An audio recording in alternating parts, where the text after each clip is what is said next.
on, what's up? You know what time it is. It's time for the best 120 minutes of your day. The Chop Shop, the nation's #1 urban sports talk show, and also your midday sports happy hour. Yours truly, Robert Hatter, alongside Jim Hicks, coming to you live from Houston, Texas, broadcasting all over the world via Facebook Live and YouTube Live.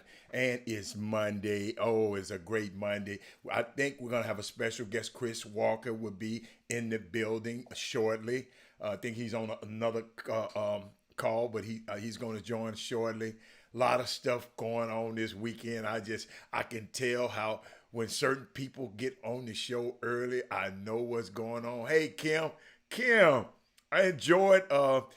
Before we go there, you know I have to, because I got so many people I want to talk about today.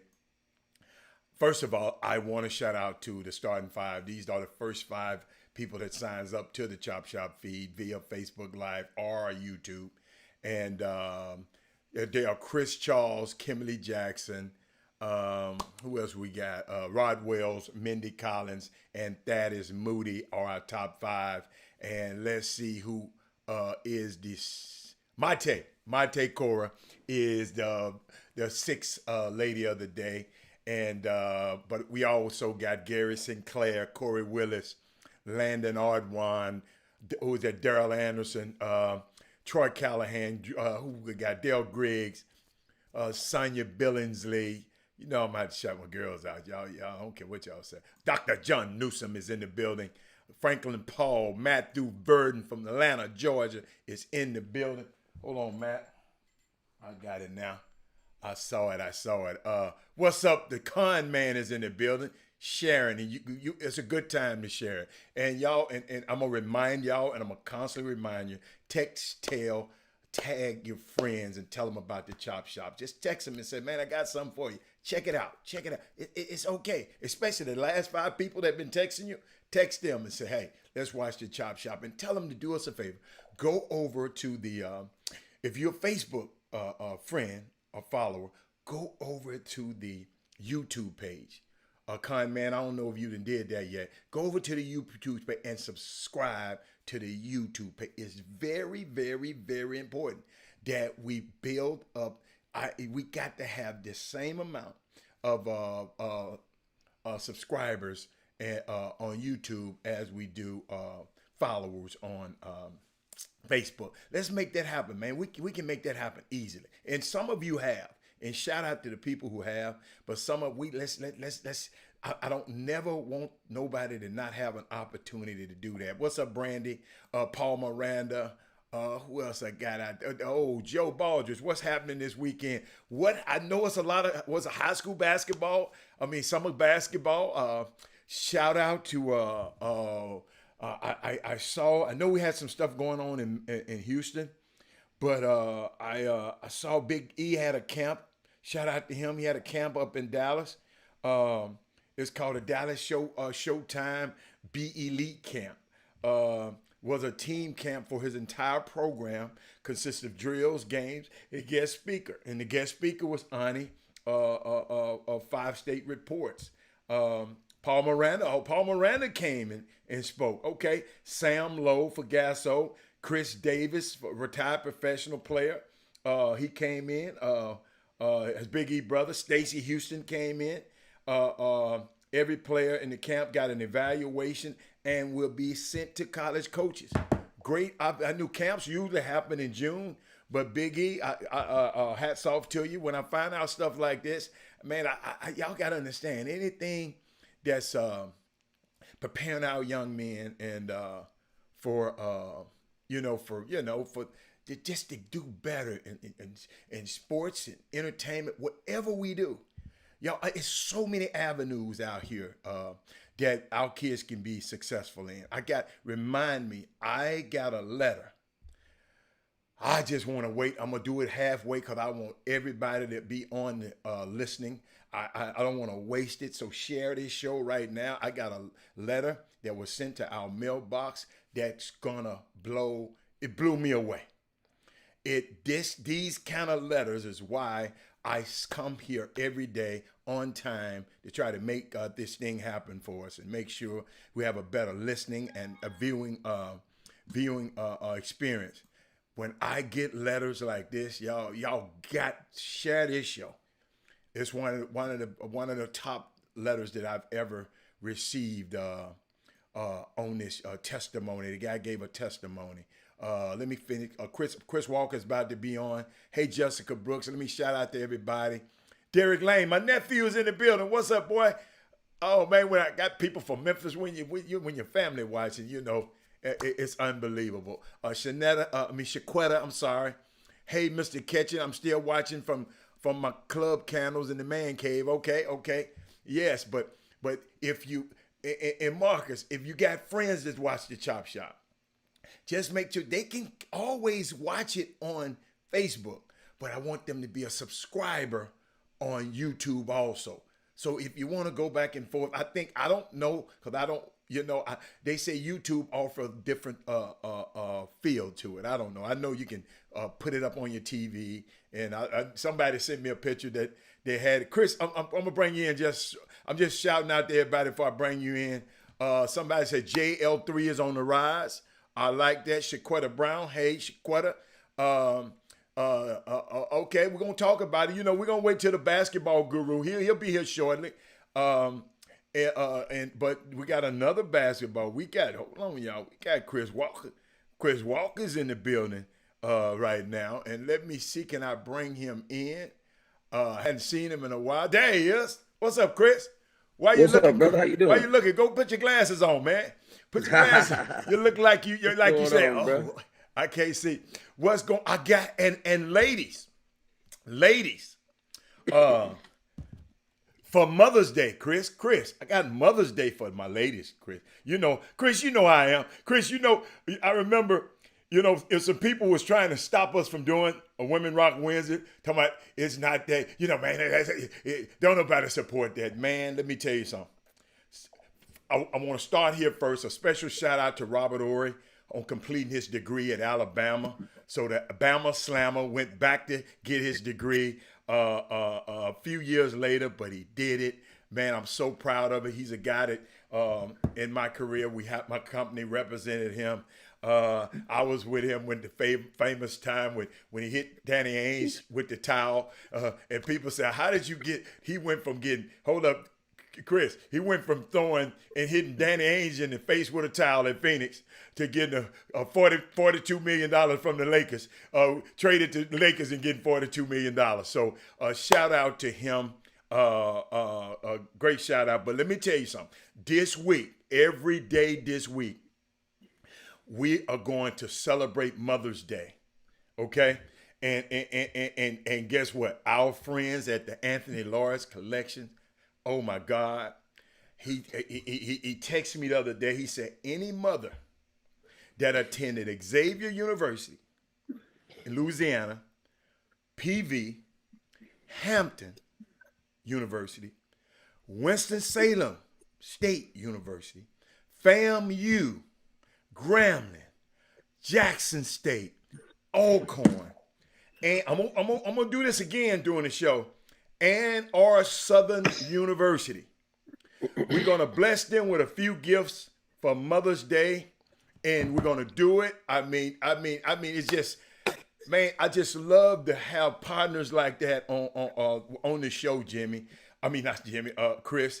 That and it's women. It's for Mother's Day, Chris. And I'm gonna take about 3 or 5. And let me tell you something.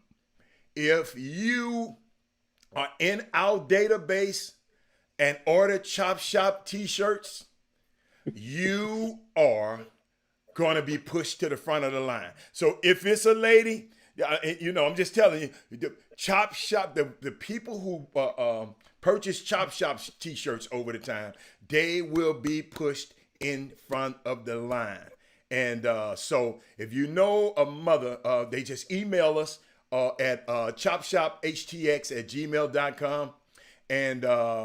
And I'm gonna just, and I'm gonna sort that thing out. But every day, we're gonna do this thing every single day. And somebody asked me why not. Oh, don't forget Howard. Coach, I didn't have it in Howard University. I didn't have that one on there, Coach. Howard University, Howard. And somebody called me, man, what about TSU? They don't have that particular the contract yet at TSU, but I guess it's coming.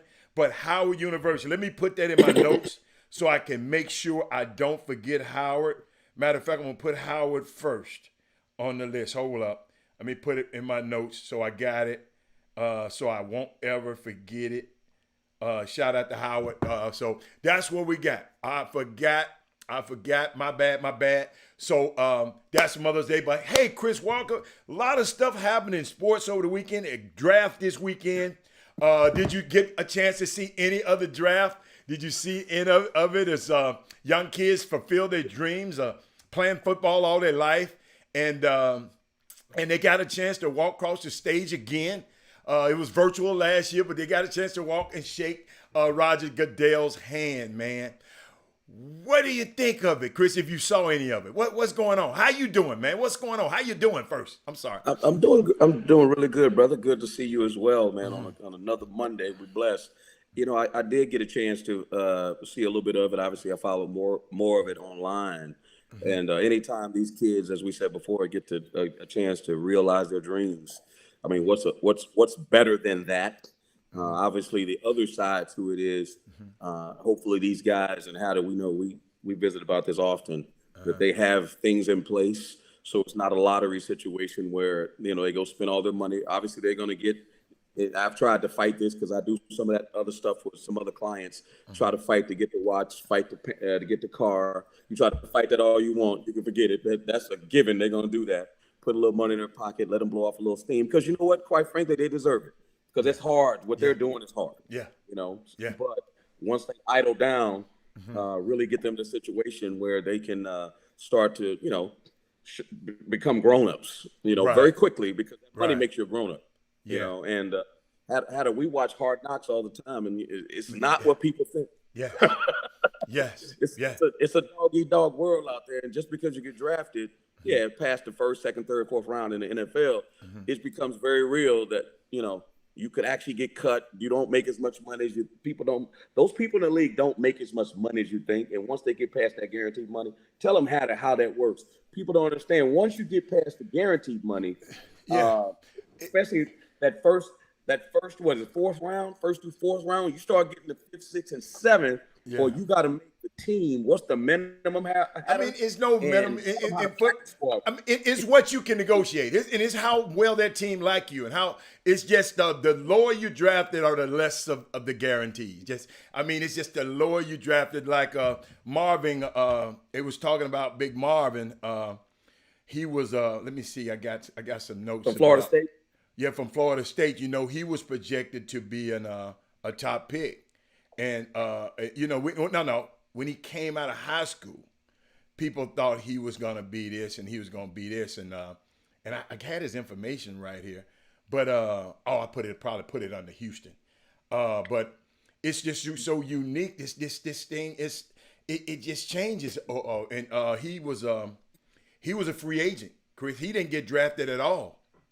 He went from being one of the top players in the country, coming out of Houston, and now he's not drafted at all. But he signed a rookie free agent deal that includes a $30,000 signing bonus plus $162 in a guaranteed base salary. So he gonna Cleveland. That means Cleveland really thinking about him and want him. Everybody don't get this deal, Chris. Everybody. So Hatter, hold up. Mm-hmm. So you're telling me, because this is good for people to understand, particularly our people. You're telling me, Marvin, so if anybody was living back then when he was coming out of high school, okay, right, and when he took his butt to Florida State, right, and as Jimmy always say, no matter what's going on, that's not the way they wrote the script, right? Right. They'll take it now, right? It's not the way they wrote the script, right? So what you're telling me is the same way we talk about this basketball stuff. A kid that was slated to be, oh man, he's a no-brainer. There's not one dude probably in this whole feed that did not say back then, no-brainer. All the football pundits, no-brainer. This kid went to college, played. Now, obviously, I don't like the mentality of football where they got to stay 3 years, but I get it because of the physicality of it. And now you're telling me 7 rounds times 32, right? Because that's how many people, not, you know, what's they call the last guy, Mr. Insignificant, whatever they call him. Seven Mr. times Irrelevant. irrelevant. 7 times 32, playing at Florida State, right? They've struggled the last 4 years. This dude don't get drafted. Hatter, how is that possible? Because remember, Hatter, he was one of the guys that were outspoken to start the year off. Remember? Oh, we should be playing. He was also one of the guys that said, "Man, I don't understand why why these people want to play for money. This, and that was NIL stuff that's going on right now." Like, he was one of the guys that spoke out against those people having been able to get money, which I thought was not smart, because look at his status now. How about that? Now, I'm going a different direction here. Imagine if Marvin Wilson had NIL stuff going on when he took his butt to Florida State. He had already made some money already, Hatter. And now look what his draft status. If you told him that he was going to be the number one player, go to Florida State, he knew for sure in 3 years he was getting paid. Now look what's happened. But Chris, he's getting paid, Chris, but not like but he you wanted know what to. I'm saying. You know what I'm saying, though. Yeah. And I'll say this. I digress. After I say this, that even going into this year, they said he was going to be in the first round. Some people had him as a first-round pick. And look what happened, Hatter. So what I'm asking you is, Hatter, as the resident professional here, the expert, what the hell happened? I mean, life happened, Chris. I mean, some people don't. I mean, life happened. Chris, I put it like this. You've been in college basketball. Have you seen a player come out as a McDonald All-American? First of all, hold up. Jabari Parker was out of a job a few months. He was can't miss. He was out of a job a month ago. Out of the league. So, Chris, but he was drafted, but he was like a top 5 pick, though. Like, he didn't. He was a top 2. He was 2. Right. He was 2. So he didn't get left out got on draft. But in a couple of years, before 3 or 4 years, he out of the league. Life happens. I don't know what happened to Marvin. I didn't follow Marvin's career as much. I just know he was an outspoken dude. He was an outspoken cat too. He went to Florida State, and it just didn't work out for coaching changes. You remember? It was coaching changes. But I know Texas should have wanted him. These people here wanted him. And I really, really don't know, Chris, about Marvin, because I didn't. I guess I'm asking. I guess I'm trying to bring some gravity to people understanding that there's no such thing as a sure thing. When people run around and say, "Oh man, this kid he's going to the league," I'm like, they don't give respect to how hard it is to make it happen. I don't think people understand. You've been with Charles Woodson. Charles Woodson don't look no bigger than Steph Curry, and he played in the NFL.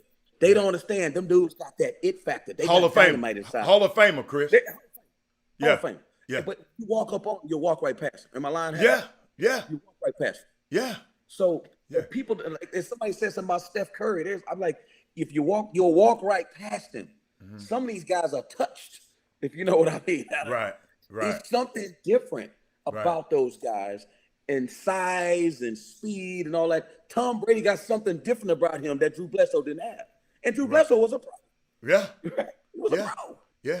And so people just don't get it. They always get mad when I talk about LeBron. I'm like, man, Dr. J leaving LeBron off that's insane. People just don't understand. No, it's insane to you. But me talking to all of them old heads, they all feel that way.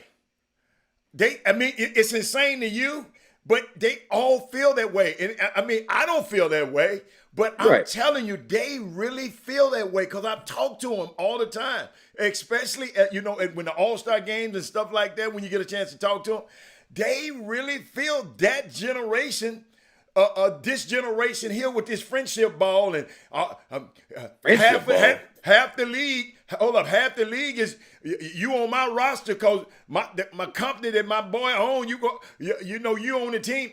I mean, it's just But wasn't Dr. J on the first super team when Moses? no, was no, on but the he team? wasn't friends with everybody in the league. They weren't Well, friends. they That's got all he's social talking about. media. The world is different. The world's Yeah, the evolved. world is different, Yeah, but the world's evolved. That's but he looking at it. AAU. They didn't have AAU back then. But It's a Chris, different he looking at it through his eyes. You looking at it through your eyes. You got to respect his eyes also. I'm not disrespecting because I've been in the gym with John Lucas has talked about some dudes I've never heard of that were better than everybody in the world. All I'm saying is that when people sit and talk about these things, and I don't want to get off the subject of drafting Yeah, and no what problem. Mark, what I'm talking about is people got to be careful when they throw around the word he's an NBA player.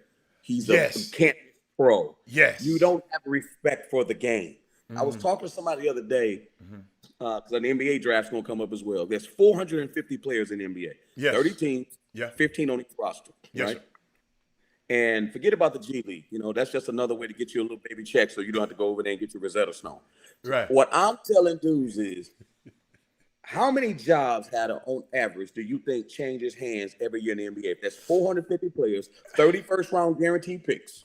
So that's at least 30, right? 88% of the second round don't make it to the NBA. So only Right. 12% make it. Right. That's not counting Europe and G League. How many jobs you think actually change hands every day, every year in the NBA? We'll say 50. Well, let's go with 50, maybe 50. So there's only 50 spots Yeah. out of everybody that's competing in the world to go to the NBA. And you got dudes walking around saying an 18-year-old kid is a can't miss pro.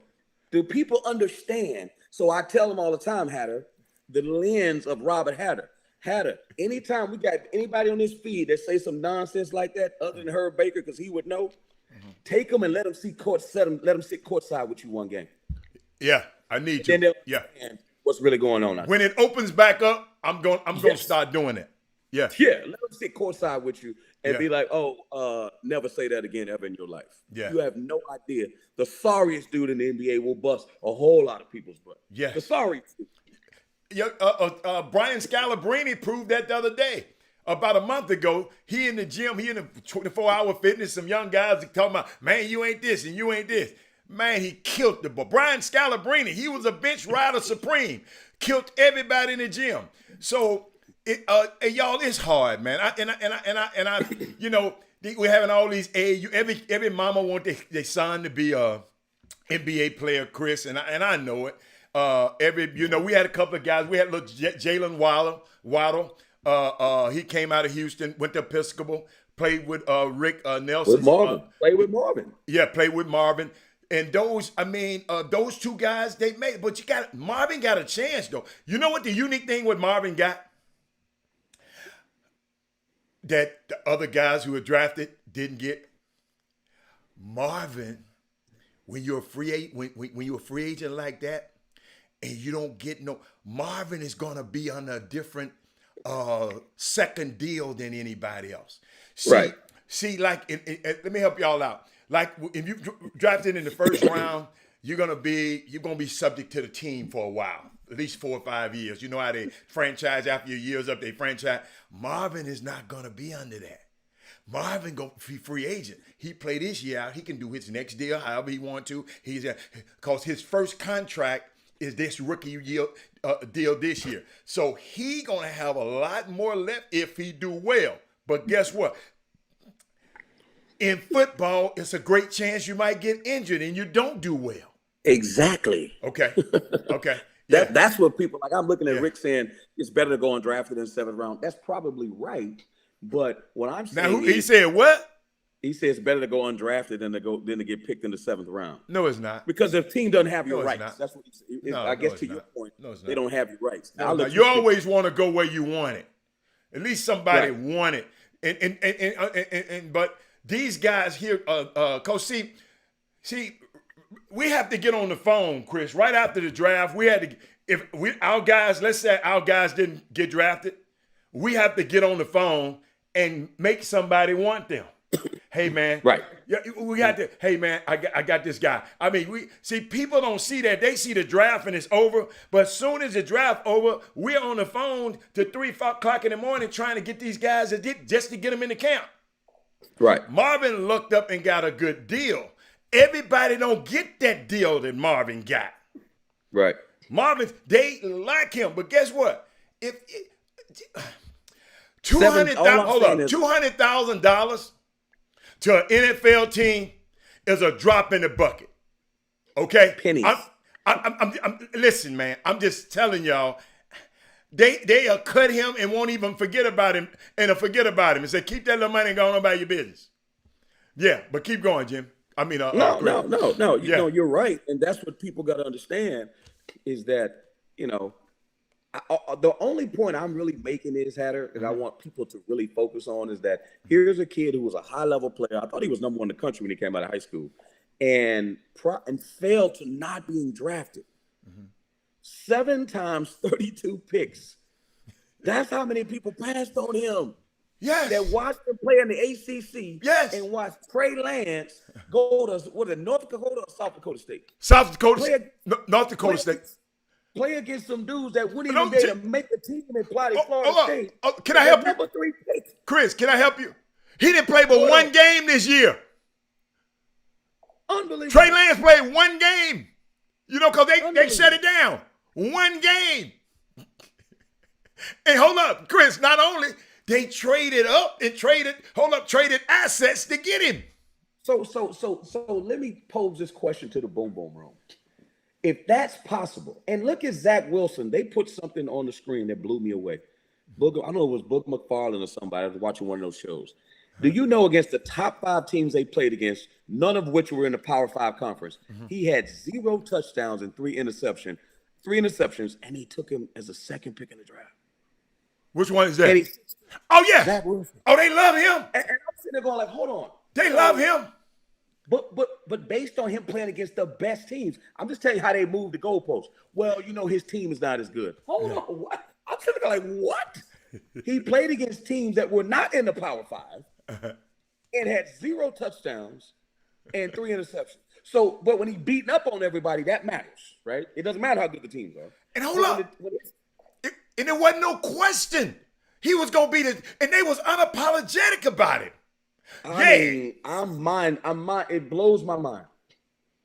But Chris, if you go back and look at history, Chris, I just hate to say it. Most of them top 5 and top 10 quarterbacks, they don't really pan out, Chris, in history. A lot of them don't pan out. I don't see it. You're right. You're right. You're right. So my thing is, again, you look at some of these guys and you say, okay, man, if I take this guy out and put this guy in, if you take out Zach Wilson and put in with Alabama, is it different than the kid that was there that got drafted? The kid Mac Jones. Mac Jones. The one that put the Obama costume on and said no Obama. Mac Jones did that? I didn't send you that? Oh, no. I'm sending it to you right now so you can put it on the thing. We always got to keep it 100 on the Chop Shop. Yes, sir. I'm gonna send it to you right now. I didn't. You about to give me some more ammo? Cause I'm trying to be nice. I'm trying to be political. Cause there's some people watching the show, watching me today. So I got to be kind of nice today, huh? You got to be nice. I'm gonna be nice too. No. You don't have to be nice. I got to be nice today. But you told me on the Chop Shop, you keep it. I'm always trying to be Mr. Political. I got to show you this one, though, because this is unbelievable. When somebody sent it to me, I about passed out. I couldn't believe it. And guess what happened? And guess who took him in the draft? Wow. Really? Who took him in the draft? Yeah, okay. You talking about Bill Belichick? There you go, okay? There you go. You send it to me. I ain't got it yet. I'll get it to you in a second. Okay. No, I'm going to send it to you. All right. Let the Chop Shop, and I don't know if the people on the Chop Shop have seen it, but wow, that's all I got to say. Hey, Zach Wilson. Zach Wilson got the look now. Listen, I'm not going there with you right now. You said some people watching us. I'm not going there right now. As my boys say, Robert Hatter say, the complexion for the protection. You know what I'm saying? I'm not going there right now. For the collection. Yeah, there you go. Protection for the collection. Yeah. Hey, I just sent it to you. Check that out, and you'll see what I'm talking about on your text. Wow. I love to sit here. I mean, think about it, man. And how do we talked about this too? And I don't know, people on the Chop Shop may take odds with this, but the one thing we talked about that we hate hearing, what's that one thing we hate hearing, Hatter? The minute they get on the screen, I want to thank my mama and I'm going to buy her a car and a house. Did we hear some of that today? Because, that drives us crazy when we do that. Why drive you crazy? You said it drive you crazy too. Soon as they buy somebody a car, we got it on ESPN. Oh, you talking about that? Okay, I got you. I got you. I You got said you. drive I us got you. crazy. I got you. Like, I'm sorry. isn't that what you're supposed to Th- do when you get millions of dollars? Yeah. No. I I'm love. gonna tell you why Uh-huh. it's just been in my mind, because you know what I've been watching I've been binge watching the last few days, Survivor's Remorse, that show that LeBron put together. Yeah. And you know what, man? It really crystallizes in your brain what these dudes go through and they make it. I gotta take care of everybody. I gotta bring little Pookie along. I gotta do this. I gotta make sure my mom, I take care of her for everything she did. And the next thing you know, they sitting over there with a couple of dollars in their pocket. Look at the cheat sheet right there. Hey man, Jimmy, I don't know who hat and shirt you got on, but they better be ready to check to the chop shop. That's all I know. Now, this my young homie who just come home from the joint off Bywood Street in Rosewood, Spencer.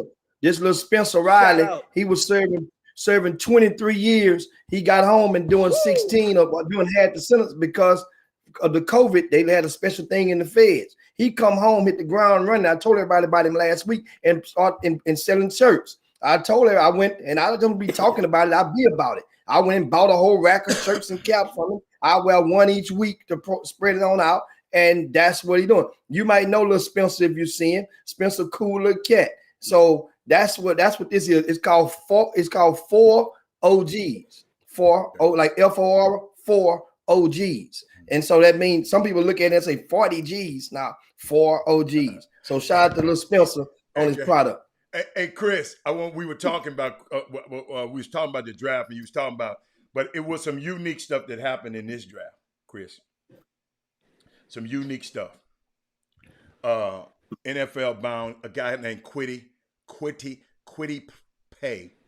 He wins the draft night to me, Chris. His mom, who escaped 2 civil wars in Africa, West Africa, he came on there and said, "Mama, you ain't got to work no more. You retired." On draft night, he told his mom, he hugged his mom.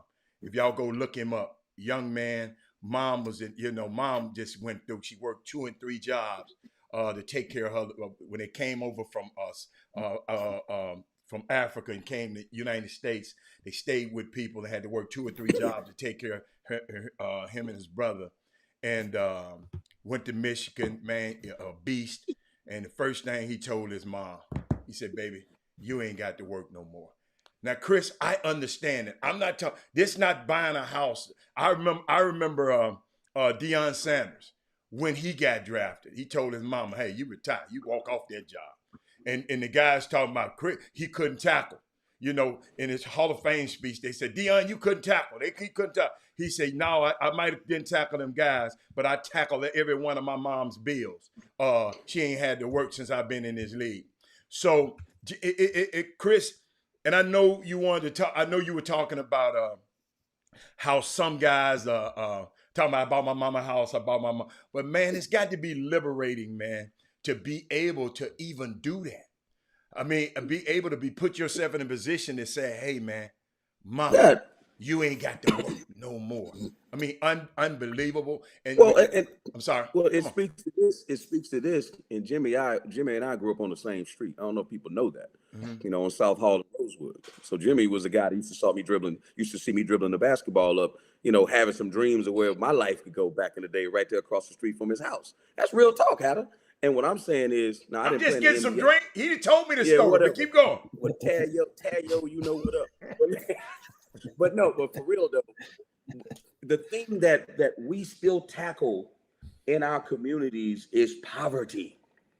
Wow. And so we only looked, unfortunately, I don't use the word only because I don't want to pigeonhole everybody. We always look to sports to solve it. Right? Because that on television, that's the most visible way that they show us it can be tackled.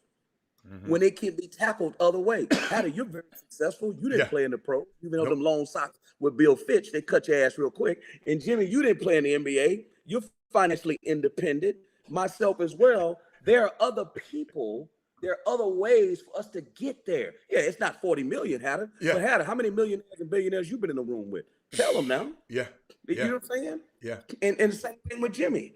You know, have a chance to have influence on our communities in a lot of ways. And I'm not saying that those guys aren't special, but it's not as many of those guys that you think. That's No, what people don't understand. it's not. It's 450 players in the NBA. They're not all black now. Only about 300 of them are black. It's 45 million black people in America. You know what I'm saying? Right, In the NFL, right. 70% of them are black. But Right. it's only about 1,000. But it's not as many people as you think. We got to find some alternative ways, right, to create that same type of wealth, and they don't have to be running with your feet and catching with your hands. I'm not professing that I have the answer, No. but we got to provide some other outlets for our kids here. Yes. And this is a sports show. We're talking about sports, and maybe that's and I guess another place I'm going, Jimmy, is some of these guys that make it, because I deal with some venture capitalism stuff. They have to do more to invest back in the communities that they come from. I'm sorry. Yes. That's what I believe. Yes. Because the same way with these rappers, where they come from, they don't come from River Oaks, do they, Jimmy? I'm just No, sir. curious. Do they come No, from sir. River Oaks? Absolutely Do right. they come from Highland Park? Right? So the places they come from that made them, that propelled them, they have to give back. That's what our cause is as African Americans. I'm sorry. That's just what I believe. That's awesome. Jimbo, what you got? Hey man, I'm liking this. I mean, but now it goes to the solution problem, and that's the problem. What's the solution? They need to be giving back, need to be finding more ways to saturate. But then a lot of times what I've learned is that, and it doesn't hold true, it's not a blanket answer, but a lot of times each layer that a prospect, we're talking about only just 1% of the 1% we're talking about now. Each layer that they move upward, there's a process of deprogramming the player, the person, and reprogramming him with another way of thinking. And each way up, they're trying to deprogram you to not some of your circles, some of your boys. Hey man, look, you got to make a choice, man. You can't have all these people around you. These your people. I understand that, but then this is you, your brand. This is what you. So you got to, you don't need all them guys trying to hang on. Listen, they all trying to leech off of you. They all want something from you. That's all part of the deprogramming process. Look, man. Look, I'm telling you, man. This you need to do it this way. You need to tighten your ship. So then you go to the next level up. This in the meanwhile, while they're doing this, then that guy, that person who may very well be a great friend of the family, they good friend of your parents or of your kinfolk. But now this young man is getting older, and he's saying, "Well, damn, he's been told, hey, look, you remember that time that we went to the restaurant and this and that. When you went to the restroom, we gave him an envelope. You didn't get none of that. You didn't eat that day when y'all got in the car." And the kid be like, "No, what you talking about? No, you mean tell me we gave him 10 racks? He supposed to broke you off 3 racks." And so now he's 21 years old in college, and he's thinking back on this stuff. Man, we did it 4 or 5 times. Every time we met, when you got up, we got ready to leave. You didn't see the handshake. That was something for you. So that kid now is thinking like, damn, man, my dude, we claim he loved me. Damn, he really ain't break me off. So now that dude is being X'd out of the equation. Whom you saying? So that kid, he goes to get a sour taste in his mouth, like, damn, I knew I ain't like this stuff already. Now, man, forget that stuff. I ain't doing that. I ain't giving back because now it's all about me. What's your thoughts on that part? Because that happens every day in every society, and every step of the way. We're looking around. And even and you can just name, whatever sport it is, football or basketball, primarily, there's somebody who basically cradled and nurtured, helped nurture the baby in the crib. But when that puppy turned into dog and he's gone, that guy's X'd out. Right? I'll say this, and Hatter, you can jump in whenever you want. I tell guys all the time, I say, listen, man, you got a shelf life in these kids' lives. Unless that baby last name is Hicks, Walker, or Hatter, right? And Jimmy know where I'm going with this. You got a shelf life. You're going to be there for a reason. You're going to be there for a season. And you're going to be there for a lifetime. And very rarely are you there for the last one. And Jimmy, we know in basketball, how many guys thought they was there for a lifetime and they only up to being there for a reason. pay the rent for a year, right? Drive them around to get them to practice, be the reason they got on the team, or for a season. They may have been there for AAU time. They may have been there till they got drafted, right? But to speak to the point that you're talking about, Jimmy, where guys are getting hit off and the kids don't know, damn anybody, and people can say what they want about me or anybody else. This life is about business. Very, very few times are people in people's lives to be transformative, Hatter. It's transactional. And Jimmy always mentions this, if somebody is driving you and picking you up and taking you here and taking you there, spending money and gas, buying you food, it's transactional. At some point, a bill is gonna come due. Right or wrong, Jimmy? Now you don't know how that bill gonna come due, Hatter. You don't know, but the bill is gonna come due. It's very few. I've seen all these guys come through the AAU ranks. Oh man, I'm just in it for the kids. I'm like, really? And that's great. I'm with you. But even the pastor take up a collection plate. He ended trying to save souls, right? He's still taking a collection plate. So he don't feel no shame in doing it. So why you got to feel shame in doing it? Right? I mean, you tell me does that make sense? How do you tell? Makes a lot of sense. And I mean, I think y'all talking about two different things. I think you were talking about in the beginning. I think you were talking about we need to teach our kids something different. I think that's what Shaquetta. That's true. I think, and Jimmy went to this. That's why I kind of said, how did that come there? But and Shaquetta says something. We have to start idealizing the backroom jobs relating to these professions.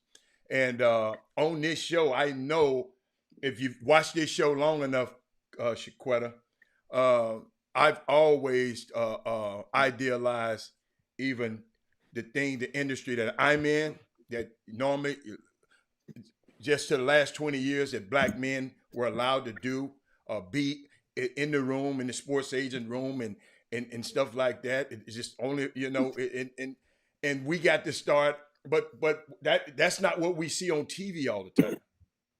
Hell we no. see the other guy on the TV all the time. Somebody was tweeting me the other day, and they, and I know they watch, always watching the Chop Shop. They were talking about how many did you see the green rooms? The war rooms where the decisions are made on these football teams. If you had to watch the decision makers, not 99.9% of them don't look like us. Why, Hatter? Why is that, Hatter? We already know they don't. Bob McNair,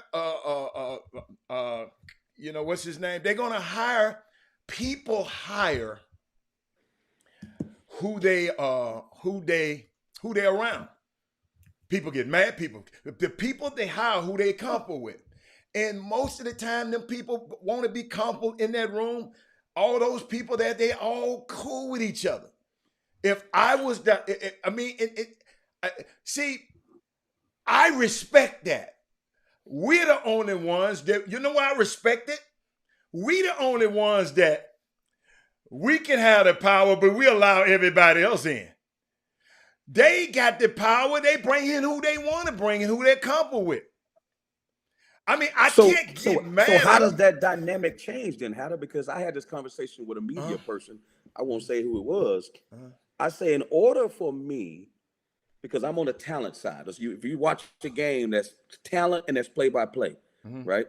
So if you watch the game, Mike Breen, the NBA game, or Marv Albert would be considered the play-by-play guy. Chris Webber would be considered the talent guy, right? 99% of the guys that are on the play-by-play side are Caucasian. Right. 99% of the guys that are African-American are on the talent side, guys that are former players or former coaches. So I said to somebody, hey, I think I want to explore the other side because there may be more opportunities because there's not many African-Americans.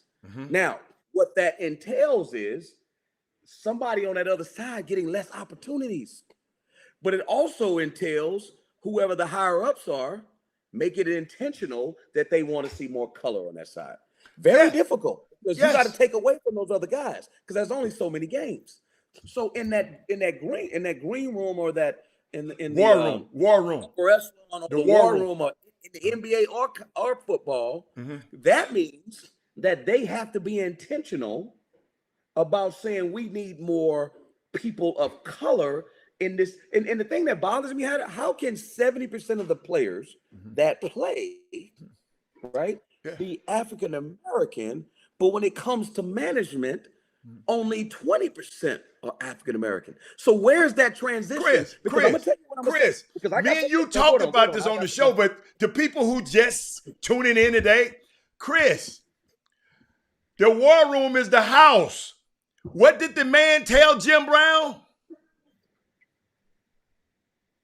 Oh Lord, don't get me started. Chris, Don't the you talking about war, on Chris, one night in Miami. Chris, the war I know. room is the house. Yeah. You can play out there on the field all you want, or you can come on the porch and outside and in grass. You can do that, Chris. But Chris, Hold on, Hannah. So you're telling me? So maybe I'm misunderstanding because you're around these guys more than I. yeah. Now I know on the media side the war we fighting, which I think is a hell of a war, because it's what they show us we can be, because we consume social media and media more than any other culture on this planet. And don't Black own folks. none of it. Don't own none And of don't it. own Keep none going. of it. Okay. And ain't interested in owning none of it. Okay. Just want to keep consuming and keep making everybody else rich. Right. I don't understand how the players can protest on everything else, Jimmy. They can protest on everything else and create change. But when it comes to management, and guess when they think about it, Hatter? When they can't play no more. Yes. Or the dudes that got all the money, they don't care. They don't care. Yeah. And then guess what they do when it's all over? Complain. Jimmy, I don't get it, Jimmy. You know when they got the most power? And everybody always chop LeBron. That's why I mess with LeBron. That's why I mess with him. That's why I mess with him. They hate LeBron. Yes. Because he's like, oh, really? We're going to flip this narrative. If we had more players that thought like LeBron, I guarantee you there'd be a different color or shade of people in that war room. I guarantee you.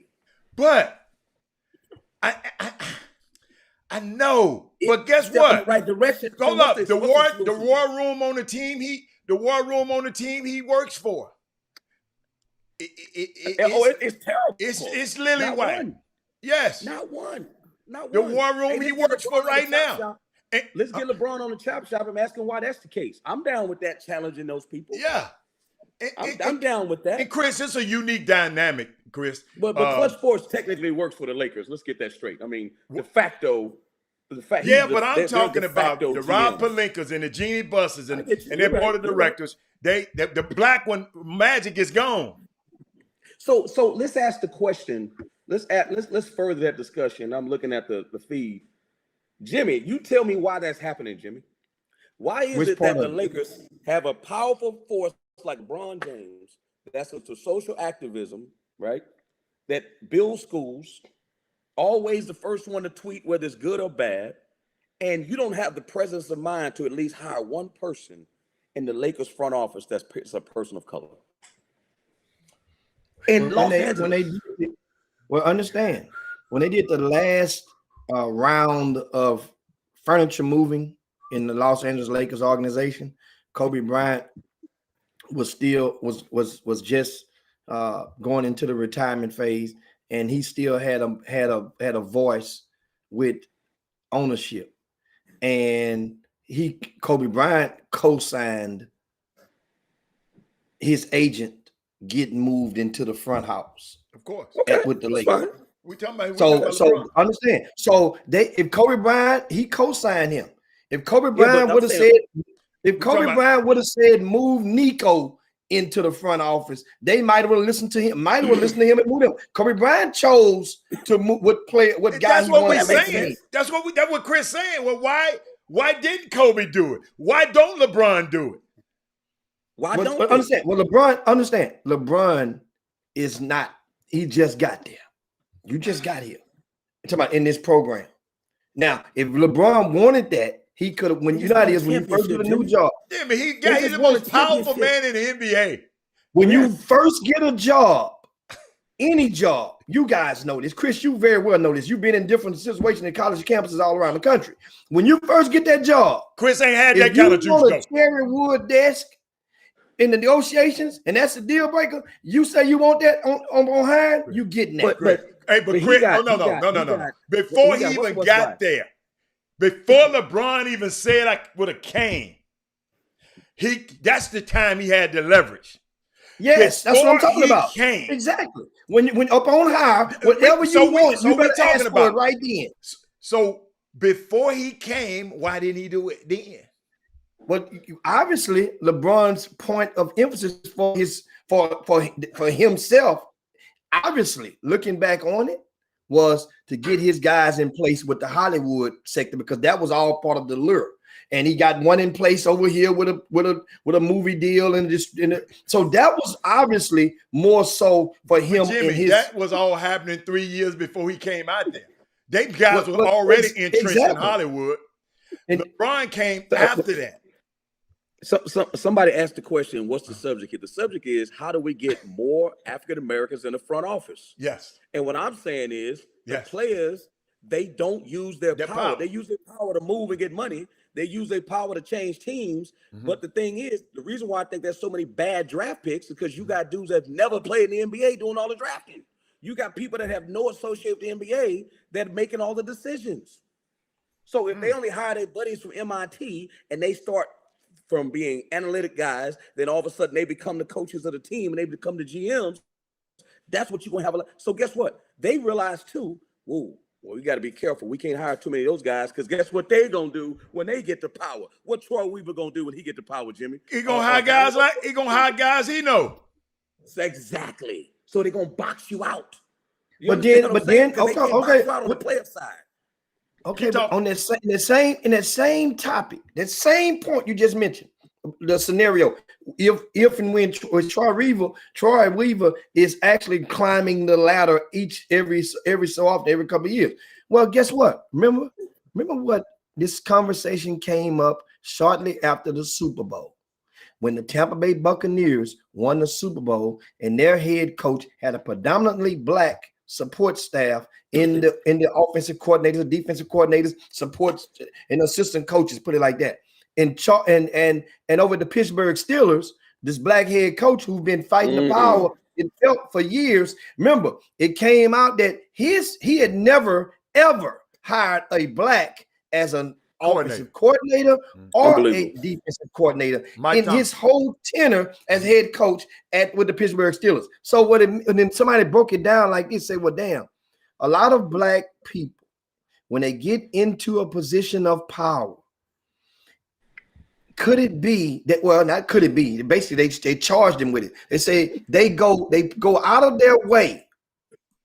We, like I'm not black anymore, we go out of our way to prove that it ain't about me hiring all my black buddies. So we'll go out our way to go hire and go try to diversify the whole portfolio. We need to get some white guy to do this. We need to get this guy. We don't want to have too many blacks on my staff. They're gonna start charging my staff like we Chocolate City. And that's a problem, because that means you're consciously aware of what you're doing, even by to a fault. And could that be the same thing happening on the other side of the fence when people get in a position of power, Chris? That's what, think about it. You've had college coaches. You've been working for college coaches. And some people get jobs and they'll say, man, damn, I can't hire three black assistants. 100%. Why? Now, why? Help me understand the why. Why? I'm going to tell you why. Because you're working for a PWI. No one says that at a HBCU. That's right. But you're working for a PWI, and then all you got to do again is look at upper management at a PWI. Yes. Look at the people that are working in the athletic department. They're primarily not people of color. Right. You go to all these Power 5 schools. First, forget about AD. Let's talk about associate AD and assistant AD. Yes. Let's talk about hiring firms. Let's talk about the people, these search firms. Is there a black search firm out there that are doing the hiring? So the question is, for consumption, even in sports, these dudes are taught at a young age. When they come out of college, when they're in college, everybody they see around them in a power structure is what color? That's what white. That's what Shaquetta was talking about. Keep going. So when they choose an agent, why are we mad because they don't choose Hatter?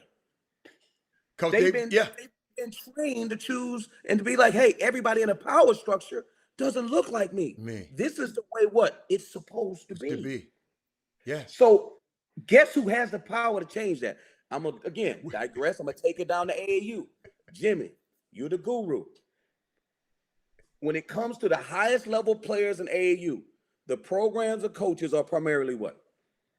The programs, the coaches on the highest level, Yes. the coaches, or you talking about get the players that the have the direct teams? Yes, on the summer sneaker circuit, they're primarily what?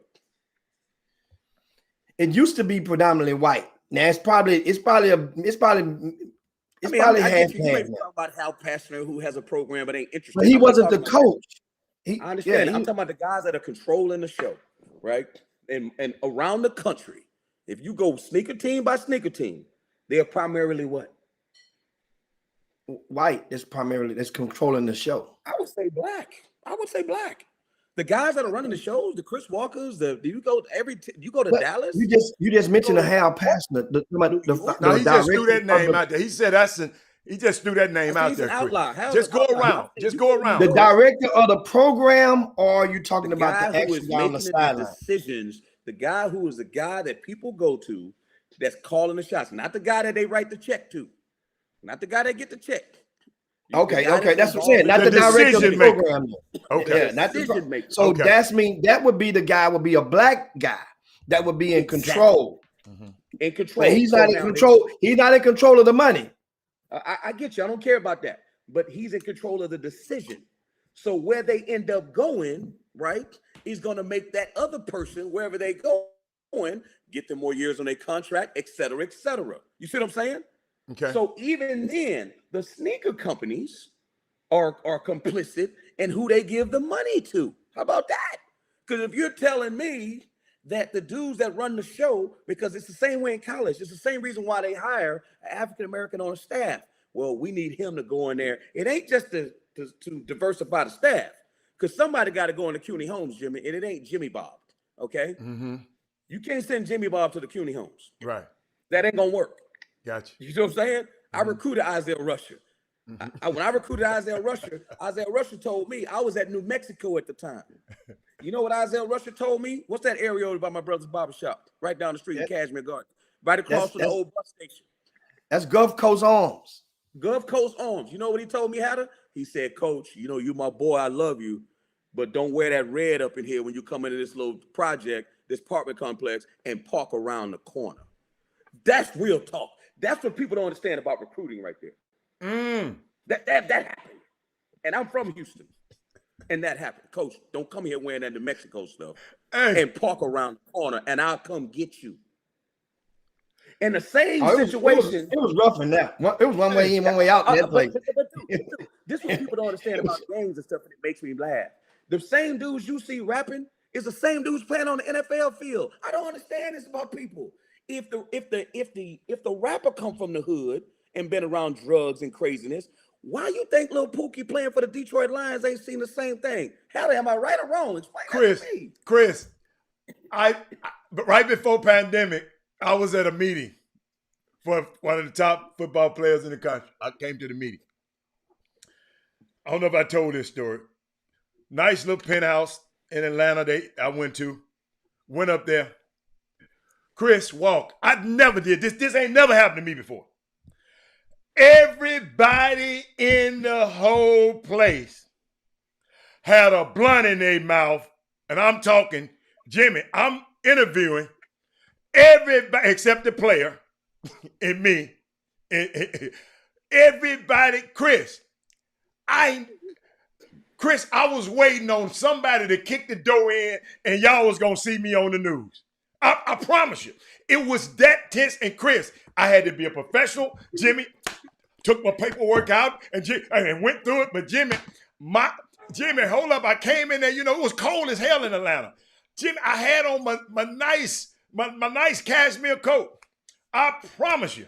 I got on a plane the next day, and the lady said, ooh, your coat is, what you been doing? I had a chance to get it clean. Chris, these the kind of, you made me like, those are the kind of environments we have to go to get some of these players. It's unbelievable. Everybody had one, Jimmy. Dude, do you know today that when people say a kid is a bad kid, You know what I tell them to do? Man, you really can't say smoking weed no more because everybody smoke weed. And Yeah, it's but I legal don't. most places in the United States. So we're going to have to find another way to say you're a bad kid, Jimmy. Am I right or wrong, Jimmy? You tell Oh, me. yeah. Bad kid. gotta find another Smoking way. weed ain't no bad kid no more. Hell no. What understand? That's what the narrative that the coach who doesn't have a chance, a realistic chance of securing that prospect, or if you don't want to go through do all of the hoops and hurdles to recruit that prospect, that's the jacket that they will put out there. I've seen that happen a lot of times. You know, mama crazy, daddy crazy. Yeah. They're crazy mamas and daddies all around the country. Guess what? If that talent is great enough, and all of a sudden that's the last thing you're worried about in recruiting. We have this saying, you got to be greater than your problem. Yeah.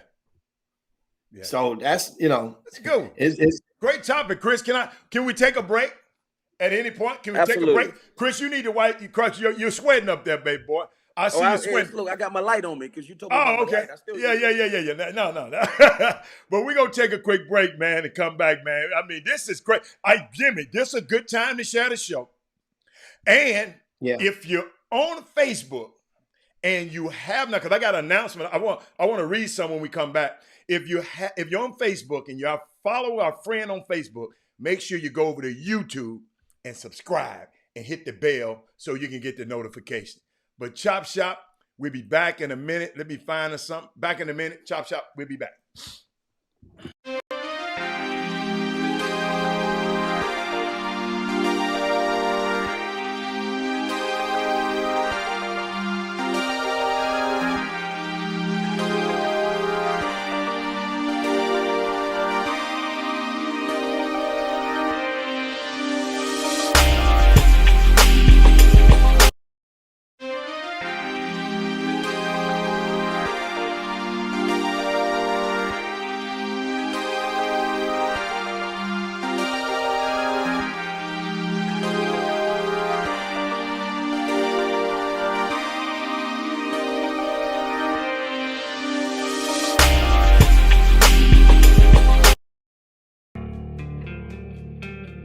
As racing enthusiasts celebrate the 147th running of the Kentucky Derby, thousands of fans at Churchill Downs will sing My Old Kentucky Home as horses emerge from the tunnel and head to the starting gate. The tradition is a century old, yet most of those who sing Stephen Foster's composition have no idea that the cherished tradition is a symbol of our nation's racist past. The song is a heartbreaking lament of a black slave being ripped away from his family and sold to a plantation in the Deep South. Intended to be sympathetic, Foster's original lyrics include lines like these. "'Tis summer, the darkies are gay." And then, "The time has come when the darkies have to part, then my old Kentucky home, good night." And finally, "The head must bow and the back will have to bend, wherever the darky may go."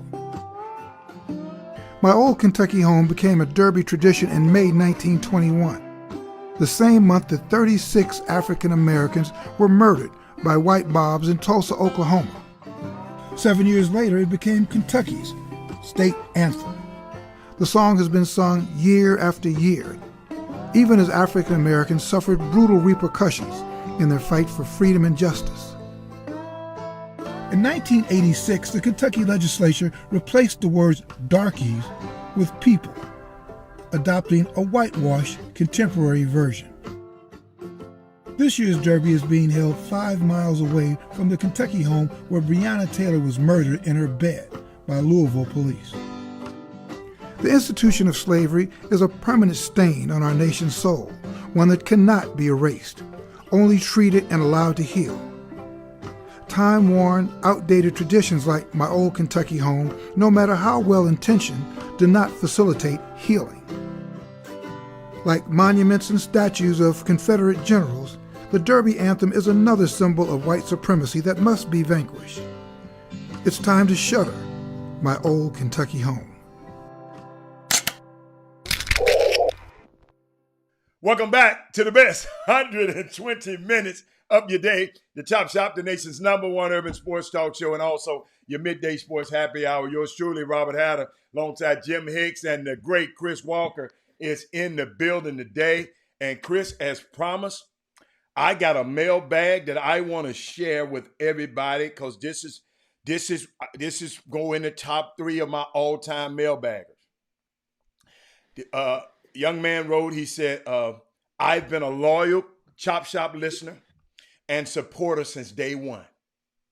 I want to first thank you, Hicks and Mr. Hatter, for being a help to me with your information daily. I was a hooper from head to toe in Houston, and that's what I wanted my son to experience. After the Icebreaker 2020, playing with his high school team, who went to the state, my son made the choice not to play basketball. After 6 years of playing competitive grassroots basketball with Texas Elite Male, Jason, Rick, and Herb, he chose to bet on himself and to run track for the first time since he was in the 6th grade. He said, I was hurt, but Hatter, your stories about your son and him being in the books before basketball always came to my mind, which reminded me of my son. He is an A student and has been in advanced classes in middle school. Hicks, you reminding us to have a plan A, plan B, plan C has helped me not force my son to hoop, because all of the money we spent over the last 6 years in grassroots basketball, but instead support his decision not to hoop anymore. What it did was allow me to be dad and support my son, which brought us closer together. Hallelujah.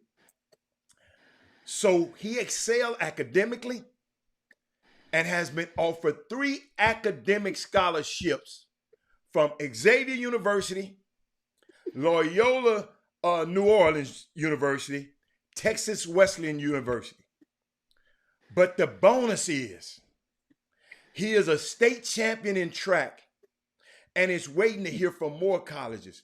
Congratulations to my awesome son, Nicholas Solomon. Let me tell you something, Chris. That's why I don't care what nobody say about this show. This show changed lives, Chris. I didn't know about me talking about my son's experience helped change the trajectory of another young man. I didn't know people would take it. I thought people said, man, let me tell y'all something, man. And Chris, I'm glad you're on the show. I didn't know why you started the Chris Walker Show. I don't know your reasons. I don't know. I don't know. But what that baby that you birthed, when you put it in our hands, I want to make sure it didn't die of a crib death. I wanted to nurture that baby, make sure that baby is, everybody you can't leave with your baby because they don't know how to take care of it. But these the kind of letters that make me click that button at 12 every day. Rain, sleet, or snow. And we don't know what's going to happen with this kid. But it's just unbelievable. But Hatter, I'm sorry. But Hatter, here's something, and Jimmy can attest to this, because Jimmy been in that world as well. And it's kind of going back to what we're talking about. If we want to change the laws, what do we have to do? Change the who? Lawmakers. Lawmakers. There you go. Preach it, Chris. If you want more people of color, right, in a situation to make decisions, there got to be some people that are trying to be intentional and not be a player. It can't just come from the players because the players think differently than the people who are trying to be in leadership. Right. I mean, do you understand that? Absolutely. Everybody in the front office, most of them have never played. So Great. a young man like this, we got to encourage him Yes. to go the different route Yes. and not just be dependent upon being a player and hope they accept you into the boys club. They didn't have no choice. I was watching one of the shows the other day. I don't know if it was Marcellus and whatever the ACOT guy, I forget the guy name on Speak for Yourself or whatever. He says, hey man, the reason why Najee Harris, as big as he is, the reason why they got to hire, it was when the Cowboys drafted the kid, the first round, Micah Parsons. They said they got to have a dude that fast on defense because he got to tackle a dude like Derrick Henry. Mm-hmm. Y'all understand that? Mm-hmm. So by definition, when you look at era USC football, when they went to Paul Bear Bryant in Alabama, they had to what? Change the way they did things because somebody got to tackle Sam Bam Cunningham. Y'all understand that? By nature, we changed the game on the field. The question is, how do we change the game in the back office? That's what we ain't conquered yet, Jimmy. We got a ton of us on the field. We got that accomplished. We're making a ton of money. We got that accomplished. Now, how are we gonna take this game to the next level? Because you gotta understand something, Jimmy. Them dudes in the front office, those scouts, I know a bunch of scouts make $40,000, $100,000. They make a smidget of what the players make. But guess who make the decisions, Hatter? Them dudes with the $40,000. That's what people don't understand. Those dudes in the room, the GM, other than Daryl Morey, I'd like to get the highest paid GM, right? Or better yet, Frank Vogel makes how much and how much does LeBron make? But who makes the decisions, guys? Do you understand that? Great point. Who makes the decisions? Great point. And so we're talking about guys going after jobs where they be a scout. Some dudes may make $50,000 being a scout. The guys at the Rockets may make $150,000 being a scout. And the worst player on the Rockets makes more than all them dudes put together. But yet, Great point. that dude on that field with that uniform on that court got no decision-making power. Big. Jimmy, I thought you were going to say something, Jimmy. Yeah. What's that? Go on, Jimmy. Yeah, we touched on this topic when it came to collegiate coaching in basketball, and that is, I noticed years ago there would be an annual slew of parties during the Final Fours. I call them industry parties, meaning that many coaches, you have CBS might do a party, Adidas might do a party. Back in the days, Nike used to do a party. There'd be different parties. Certain agencies would do it, would host parties for their clients and whatnot. Well, in Final Fours, those are the parties that you hear about that are advertised. And then somebody say, come on with me. You be my plus one. I can get you in. I got an extra pass. Every night there's one of those parties. There's also another type of party that's going on up in somebody's penthouse, up in somebody's suite. That's where the president is holding a party, right? Or some athletic directors are holding a party for some of their peers. The black folk, if you are interested in advancing and taking that route, that's first of all, you got to be interested in doing so, because to some folk, it's a sign that say, I'm done. I can no longer, coach. But, I want to coach. I'm going to get that bug is still inside of me. But you have to be willing. That's like a testing that, damn that bug. I need to get in that room now. My point is, more black folk need to find a way to infiltrate or to get themselves in that particular party. Instead of, now that stuff goes at the Super Bowl, at the NCAA. Jimmy, you got to be invited. Yeah. I know what you said. You have to be anointed to get in them parties in some facet. Now, once So that's how the do we whole get in, thing. Jimmy? But How do we get in, Jimmy? Because Jimmy, But the relationships have to broaden. You have to paint with a different brush in your relationship game. So Jimmy, you work with Nike. Had to work with all kind of damn folks. How did y'all get in? Because what we got to start doing is, it's not just enough to be smart in school. That's great. That's a great. That's what I'm Jimmy, saying. go. That's what I'm How saying. do we It's Jimmy, like, give him your like story and Chris, I give him mine. That's great, that- Chris. Great the question. same, okay, the same scenario. How do you get in? That's kind of like the CIA. First of all, you go into the military first. That means you're a prospect. You don't pick and say, I'm going in the military and I'm gonna go in the CIA. I'm gonna be on one of the SEALs teams. You don't get to pick that. They watch you, they come and get you. They come and pluck you off the tree. So that means, once again, for them to pluck off the tree, that means they're evaluating you, even when you don't watch. So that means you have to play the game.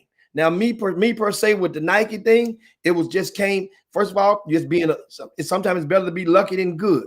But George Raveling came and basically said, "Hey, look, what you doing tomorrow? What you doing tomorrow?" Well, coach, I don't know. I'm gonna watch you. You going to the game? I don't know. I ain't got a ticket yet, coach. Don't worry. Come watch the game with me. But Jimmy, I got Jimmy, tickets. I don't If want you to want to go, Hold up, let me Chris. know. Hold up, Jimmy. Chris got some addendum to it. Come on, Chris. Because I think Jimmy not giving him. See, that's the other thing we do, and I'm not saying Jimmy always say give your flowers while you're alive. Let me give you your flowers. You're not giving yourself your flowers, so you're doing the crowd an injustice of what it actually took for you to get there, because you did a whole lot of stuff when you first started your scouting service that people don't even understand. Right. That's what George Raveling saw. Yes. That's what got you to the root. You need to tell people that stuff. Yes. I used to pick up all them dudes that's follow behind you, them fast followers. You did that shit 20 years ago. They don't realize that. All that stuff you had to do to get in. Right. You got to tell people that, because that got you in that door. The little things, giving away. Hold up, giving away your recruiter cheat sheet to ingratiate yourself to them coaches. Don't think them coaches ain't told George Raveling. Exactly. See, you giving Jimmy, don't give us the abbreviated version. It's some kids out here want to hear this because, thank you, Chris. Thank you, Chris. You're great. They just think they can tweet and get, Jimmy, they think they can just tweet and get in now. That's the world we living in. Jimmy. Oh, my goodness. That's a good one. They can get on social media and have a tournament and they can get in now. They don't understand what they fight while you in the room. And what we're doing is we're doing these dudes a disservice. That's the same way these kids think. Well, if I play for the Houston Hoops, I'm automatically going to the NBA. No, who told you that? but that's what they think. Because if we don't tell them, who gonna tell them? So you gotta tell them, you gotta give them the raw truth of what you went through, and that's what George Raveling saw. He's like, "What's that dude right there? I'm gonna touch him. I'm gonna help him." That's what I'm saying, Jim. That's how I know when you started. Yeah. I mean, and I appreciate it, absolutely. And it's not, you have to be able to have some substance. They're not inviting you to the room to help them clean up. Yeah. They're inviting you to the room because you have value, and everybody. And I would later learn, right. And it was somebody. I really would later learn it. I didn't realize it right then that we would go to eat in different times in different cities. And it would be different people at the table. That means those chairs, only 8 chairs at this table, 10. He knows. I mean, that means he strategically puts people that has a value that y'all at the table, so y'all to be able to connect and make it work. You ain't here just to eat. You here to network. And networking, meaning that y'all going to exchange cards, y'all can utilize each other, because now I've anointed for you to be at this table eating, breaking bread. That means you've been co-signed. So now, once again, Chris, every year when you were a college coach, there was in August, if I'm not mistaken, of each year in Los Angeles, California, in that area, that would be an annual meeting, a weekend. They called it turned into an event for athletic directors. It was hosted by David and Dana Pump. The Pump brothers, athletic directors. So that means it got to the point where you were AD and you didn't go, something wrong with you, because that was where you needed to be if you were in administration. But Jimmy, the talent that you have, right? And I know that can segue to how it is, and what we got to teach people, particularly people that look like us, we got to teach them how to network. They don't know how to network. You're right about that. And you're right about that. And Chris, people have to like you. when you're networking, because I know some people who try to network with, if you don't, people got to like you. And the reason I say that is, I mean, I think in my book, I'm going to have Vernon Maxwell. I'm going to always remember that name, because if it wasn't for Vernon Maxwell, I wouldn't even probably be thinking about, I wouldn't be on this show. I wouldn't be thinking about Vernon Maxwell. We played against each other. We playing against each other in the summer league. We had a confrontation on the floor. He took me after the thing. We shook hands, and after the thing, Jimmy, we went and ate dinner and ate lunch. And I'll never forget, we just talking, and he was just telling me things that was going on in his life. And I saw how underrepresented he was. He was just telling me. I asked him, do this. Oh, have you got somebody to do this? If you got somebody to do this, Chris, I was surprised that he kept telling me no to a lot of these things. And during that time, you know, we had a situation that I had to help him with, and I needed somebody away from the firm I was working with to help me. So I went and called Carl Poston. Somebody introduced me, a friend of mine introduced me to Carl, so I can help Vernon out of a situation. So guess what?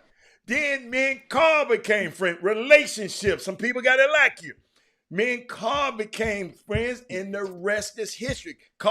Me and Carl sitting here looking at a magazine in his office downtown with Penny Hardaway on the front cover of Sports Illustrated, where he got shot in the foot. He was a prop 48.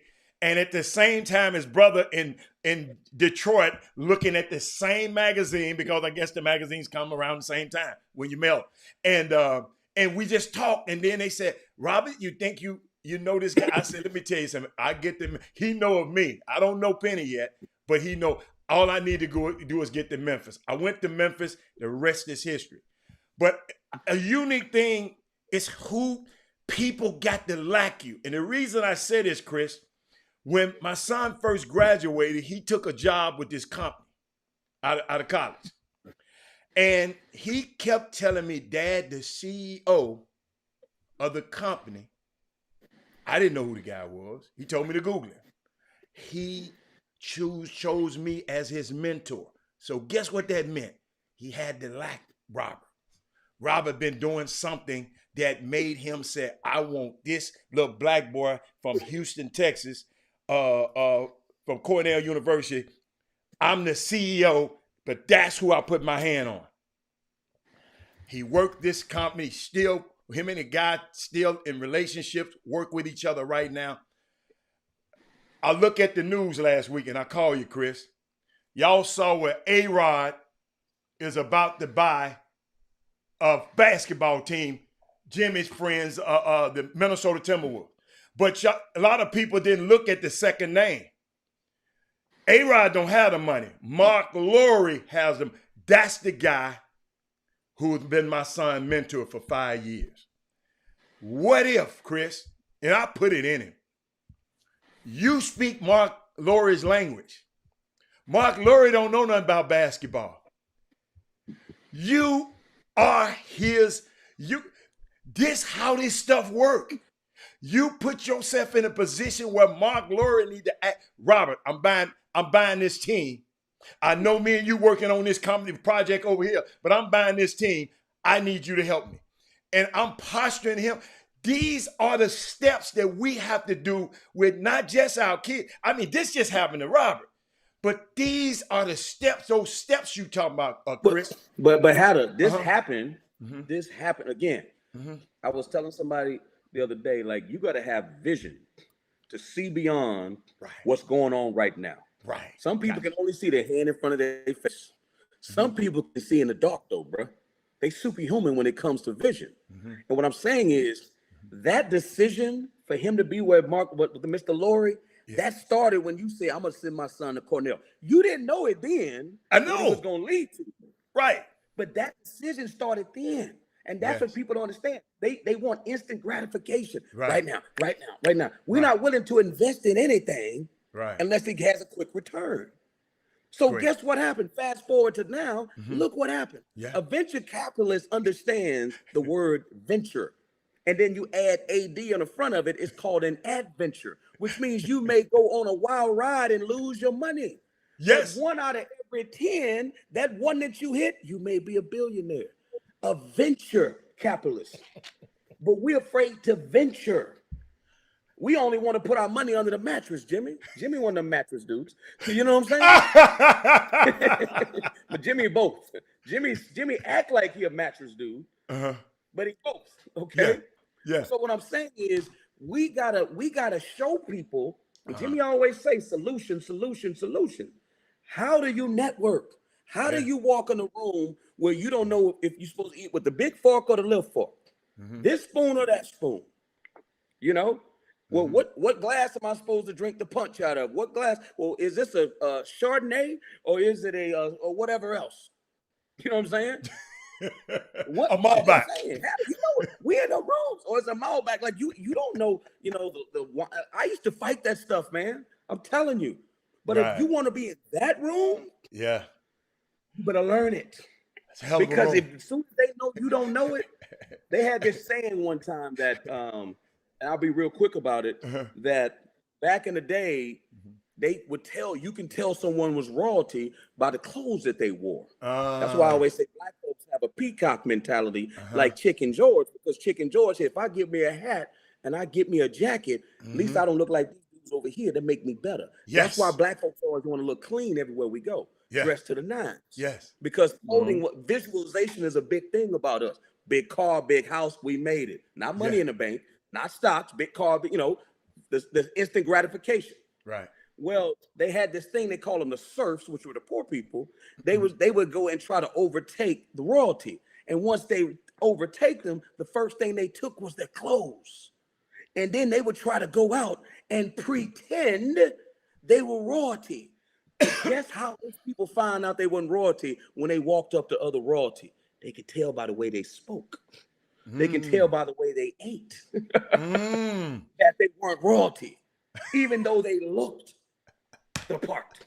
Right. You understand what I'm saying? Right. We too interested in looking the part, and we're not trying to understand how they eat. Why they do this? Why they do that? Why they keep the money? Somebody got to be the guy with the hat and the little light and got to go in there and risk being a canary in the coal mine. We need some brothers like that, unfortunately, like Dr. Martin Luther King, right? That may not be the one that see the fruits of their labor. Right. Somebody got to go in there and knock away. I'm just telling you, somebody got to be the guy. Oh, here, Uncle Tom. He's not Uncle Tom. He paving the way for you. You're going to be able to go in there and wear your hair like you want. He can't, though. You're going to be able to go in there and dress the way you want, but he can't. Right. As I said, Obama can't. All you Obama haters. He got to go in and open the door to let you some of these Negroes know that it's possible. Yeah. He may not be the guy that's going to change on the laws. No. We're still trying to get y'all to understand the laws. Yeah. But he showed you what's possible. Yes. Yeah. You see what I'm saying? When are we going to find these NBA players that's willing to put their money on the line like Colin Kaepernick? I know you hate Colin Kaepernick, to show us what's possible. Who hate Colin Kaepernick? Boy, Jimmy, let's pull back them old Chop Shop shows, Jimmy. Hey, when I was a child, hold up. When I was a child, I spoke as a child. But when I became a man, I put away those childish things. As the facts change, the truth change. Hey, that's Halle DJ. Yes. Hey, Halle DJ. But Chris, I mean, Chris, it's just amazing, man, that I sit there and thinking about the little young Solomon kid. It just we are instrumental in probably changing the trajectory of this young man's life, and that's all I was. That's all I was. Hold up, y'all. I was hanging out with Vernon. I didn't think my relationship with him to turn into this and then to turn into that. And then hold up. Vernon was represented by who? Jimmy Sexton, who was at Memphis, who from Memphis and was trying to get Penny. And I went down there and got him and Penny before he did. And he got mad. I mean, all of this stuff, man, it's just, people don't see that part. And I'm glad you said, Chris, they don't see this, that struggling part. Getting in a car and driving 12 miles to Memphis and staying there until I found Penny. You know what I'm saying? They didn't see that part. When I told a story, I fly to St. Louis to talk to a kid, a first round draft pick, and he already done signed with me in Houston. And I go home, I tell him I'm coming just to meet your parents because I don't feel right. And I get there, his daddy want to fight him, and they're talking about, man, I didn't tell him to sign with nobody. They don't. It's a lot of stuff that goes on behind the scenes. And it's some stuff that happened in these guys who got drafted this weekend, Jimmy. It's some stuff didn't go right. It's some mamas right now mad at the daddies. It's some sons mad at the mamas and the daddies. Right. Because guess what the son telling me? And I said, dude, you about to turn into a CEO. Guess what? I got to be your no guy. Send him to me. Send him to Robert. You got a deal? Send him to Robert. Because if he blows this money, as Chris said in the beginning, being a lottery situation, if you know anything about lotteries, most of those people who win the lottery are worse off after 5 years than they were before they came. And that's what they named it, what? The NFL lottery, the NBA lottery. So it's just, it's unique. But Hatter, let me ask you a question. Okay. Let me ask you a question. And Jimmy got a lot of investments, and I know Jimmy. People don't know Jimmy, a little hood millionaire, but he keeps it under wraps. Mm-hmm. Why is it that when a kid has never had nothing in his life, mm-hmm. right, and all of a sudden he gets a $20 million signing bonus, everybody around him all of a sudden understand finances? Wow. Explain that to me. You've never had nothing. I didn't say you couldn't play football, because you had to learn that too. God gave you some but everybody, there's a whole lot of kids good in football, but mm-hmm. there is as a mountain goes to the top, it gets smaller and smaller. But when it comes to that money, why is it that when it comes to the money, we all of a sudden become Einstein? I mean, people tell me, because I'm not challenging people in their own personal finances, because when that housing boom went down in 2008, when the subprime loans, it wasn't a bunch of rich people went broke. It was a lot of poor people who were over leveraged. Mm-hmm. Why is it that these same kids from 19 to 22-year-olds don't have a dime in their pocket, mm-hmm. have no money? All of a sudden, we give them a $10 million signing bonus, mm-hmm. and they don't need nobody to help them with nothing. Hatter, explain that to me, Hatter. Families too, by the way. The same families living check to check. All of a sudden, they get $10 million.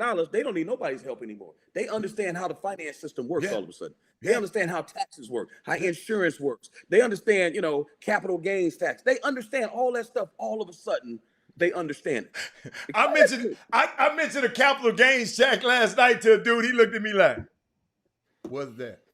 But Chris, you say, dude, I know a guy that played for the New York Knicks. I got to say this story. Okay. I know a guy that played for the New York Knicks. This is a true story. He's in the league 3 years. Mm-hmm. My financial guy went to him and he said, man, I've been embarrassed, because that's the other thing we got to get over as black folks, embarrassed to talk about money, mm-hmm. that we don't understand it. Because, it ain't no problem understanding it, because we ain't never had it. So what you embarrassed to talk about it for? Right. How about we get some education so we know how to make that money system work? Like that dude that just left the White House, that had all type of bankrupt situations. He's still a billionaire. If I were y'all, I would want to learn that. That's just me. I'm just talking, right? Because they use the law to do whatever they want with the money. Understand how to use the law, as I said before. My other point is this. Why is it that when we're in that situation, Jimmy, that we can't understand that if you get drafted, if you're in the situation where you're blessed to be in that room, the same dude that played for the New York Knicks, you know what he said? He was in the league 3 years. Guess what this dude said? I couldn't believe the story when I was listening. He said, man, teach me about this tax stuff. I said, hold on. This dude been in the league 3 years and don't understand how the tax system works. Right? How about this? Went on to explain to him how you get taxed in the United States. And you know what he said? I'm sorry I ever asked. It was better for me not to know. Can't make it up.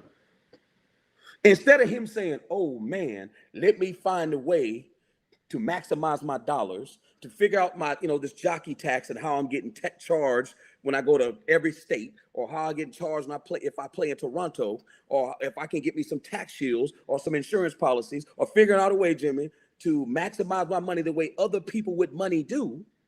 He says, I should have never asked.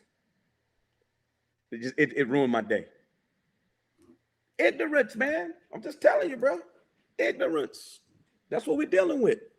This money thing is a real thing, man. It's a real thing, Jim. I mean, it is. I know we flying. A lot of people. You got to realize a lot of times when Black folk, when it comes to money, opportunities, sometimes it can be. It's like think of the church or the preacher mentality.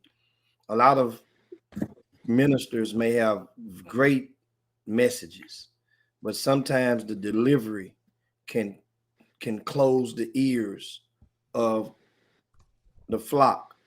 My point is, what I'm meaning is, a lot of times when it comes to money, Black folk, we'll make it seem like the other person is ignorant because they don't know. And that approach is the turnoff, or it sometimes it belittles. Nobody likes to feel belittled when they're seeking information about stuff, when it comes to finance. In other words, just think about people. For example, I guess during the pandemic, it was the blessing circles and whatever they want to call it, where you go and you Right. you come and Right. you put money, you get 1,200 and you get this. So then people that will recruit you, I know every one of y'all have been recruited by somebody to join one of those blessing circles over the past year. Right. Well, if you said no, or you'll think about it, then all of a sudden that's like making you say, man, you got to be stupid, man. Why you can't do it? So now they're belittling you for making your own personal decision instead of giving you time or giving you the opportunity. But come on, come to one of the workshops, come to one of the talk. Just come here. We got people. Well, guess what? Just because you aren't ready, then the other person, that's what I'm saying. So if you happen to be the other person, just don't make the person feel that they're stupid for not following the news. Finance is a hell of a topic to digest.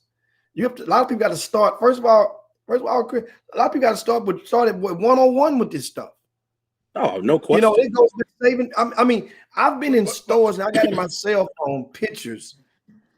Well, I've been in the stores and saw, for example, a sign that may say, two cans of soup on sale, right, for $2.99. But each can of soup might have been $1.49 a piece. I'm sorry, might have been 99 cents a piece. Or you follow what I'm saying? Meaning that hell, it's cheaper to buy 2 cans individually than to get 2 on sale. Little bitty things like that. It makes people mad, but if you're paying attention, just gasoline, the price that's on the thing, the lowest price you see when you go by the gas station is for regular gas. If your car take unleaded, then that lowest price might be 80 cents different than what you really pay. That little bit of things like that, people understanding finance, understanding just basic stuff. But Jim, I'll say this, and I'm not disagreeing with you, because it's the same way with Christianity. If you don't go to church, there's people make you feel like you're stupid, and they'll run you out of the church quick as I don't know what, and then they'll be out there doing God knows what, and you watch them and be like, well, hold on, you trying to make me go to church, and you out here doing X, Y, and Z, and then making me feel bad because I won't go, right? Well, when it comes to finances, whether it doesn't mean that just because that person is not doing something, that they're not out there from an outward standpoint showing what a Christian should be, doesn't mean Christianity ain't good for you. You dig where I'm coming from? So just because somebody may make you feel bad because your money ain't right, don't mean you don't need to get your money right. That still don't mean that. You know what I'm saying? Like, you gotta get past you still got to get it right. You still got to get it right. Yeah. And I'm with you. I'm not. You can't always control the way it's coming to you. Right. Jim, Chris, one of my favorite articles ever written. I keep this article with me a lot. Sports Illustrated article in 2009. And the name of the article is How and Why Athletes Go Broke. And in one of the headings, Chris, it said, what's the most dangerous thing that could happen to an athlete financially? Guess what that dangerous one thing is? Is it ignorance? Okay, Jimmy. Divorce. Clean. I know a few going through it. Clean your clock. Hey, I'm sitting here. I mean, I didn't read this thing a million times because it just. But I go back. I had to put my glasses on because this is the actual article from a long time ago, and you're right. But Jimmy, they said, according to the NFL Players Association, at least 78 players lost a total of more than $42 million between 1999 to 2002. That ain't but 3 years. 78 players lost $42 million because they trusted money to financial advisors that were that had questionable background. Like the Bernie Madoffs and the Robert Stanfords. And so a lot of this stuff, Chris, some guys do get people to help them. But Jimmy, see, oh no. But how did you already answered the question? You know what you said? I'm gonna let you make that point. You said you need to hire me. I'm the no guy. Yeah. They don't hire them no guys. No. They don't want them around, Jimmy. Them people get me. Oh, them people get me away from round. Robert. It's a man. It's a mother. Excuse me, Lord. It's a mother got me away from around her son. Guess why? Troy Bieniemy. Because I saw where $5 million of his money was unaccounted for. And I told him, and he said, I said, who been dipping in your... My mama. See, hold up, Jimmy. We are not obligated, and I think it's a conflict of interest for us to represent you and handle your money. Let two separate entities do that. So, introduced him to some people. Mama didn't want none of them people. Mama said, I got it. But Jimmy, $5 million, Jimmy knows story, was unaccounted for. So guess what? He called me. I said, man, you got to go address your mom. Man, you got to go in there with me. Jimmy, my job, Jimmy, I wish I had never went in there because the mammy been mad at me ever since. But I go in there and all I did, y'all, I promise you, I said, my young man is going to have a hell of a tax liability if we don't find out where his money went. Because that $5 million going to turn into $10 million. That $10 million, it's going Alan Brad said he know the story. So that's all I said. I said, who been handling the money? And the mama and her boyfriend, y'all like in unison, both of them dropped their head at the same time like this. Oh, yeah. I mean, have y'all watched that show Survivor's Remorse? Had it when the little dude Reggie is trying to put the parents and Uncle Junior on a stipend? Yes. They lost their mind. Yes. Yes. He's trying to be responsible in the Yes. family. Think about it now. And he said, let me put y'all on a salary for tax. So we gotta make sure we don't spend it all. We want to have, he's trying to get everybody's minds right. And all they think about is spending. Like it's never gonna end. Like it's an endless water fountain. The money ain't gonna never end. But they had that $5 million, unless he blessed, they can't make that reappear no more. No, it can't reappear. Mom, know what, Mama?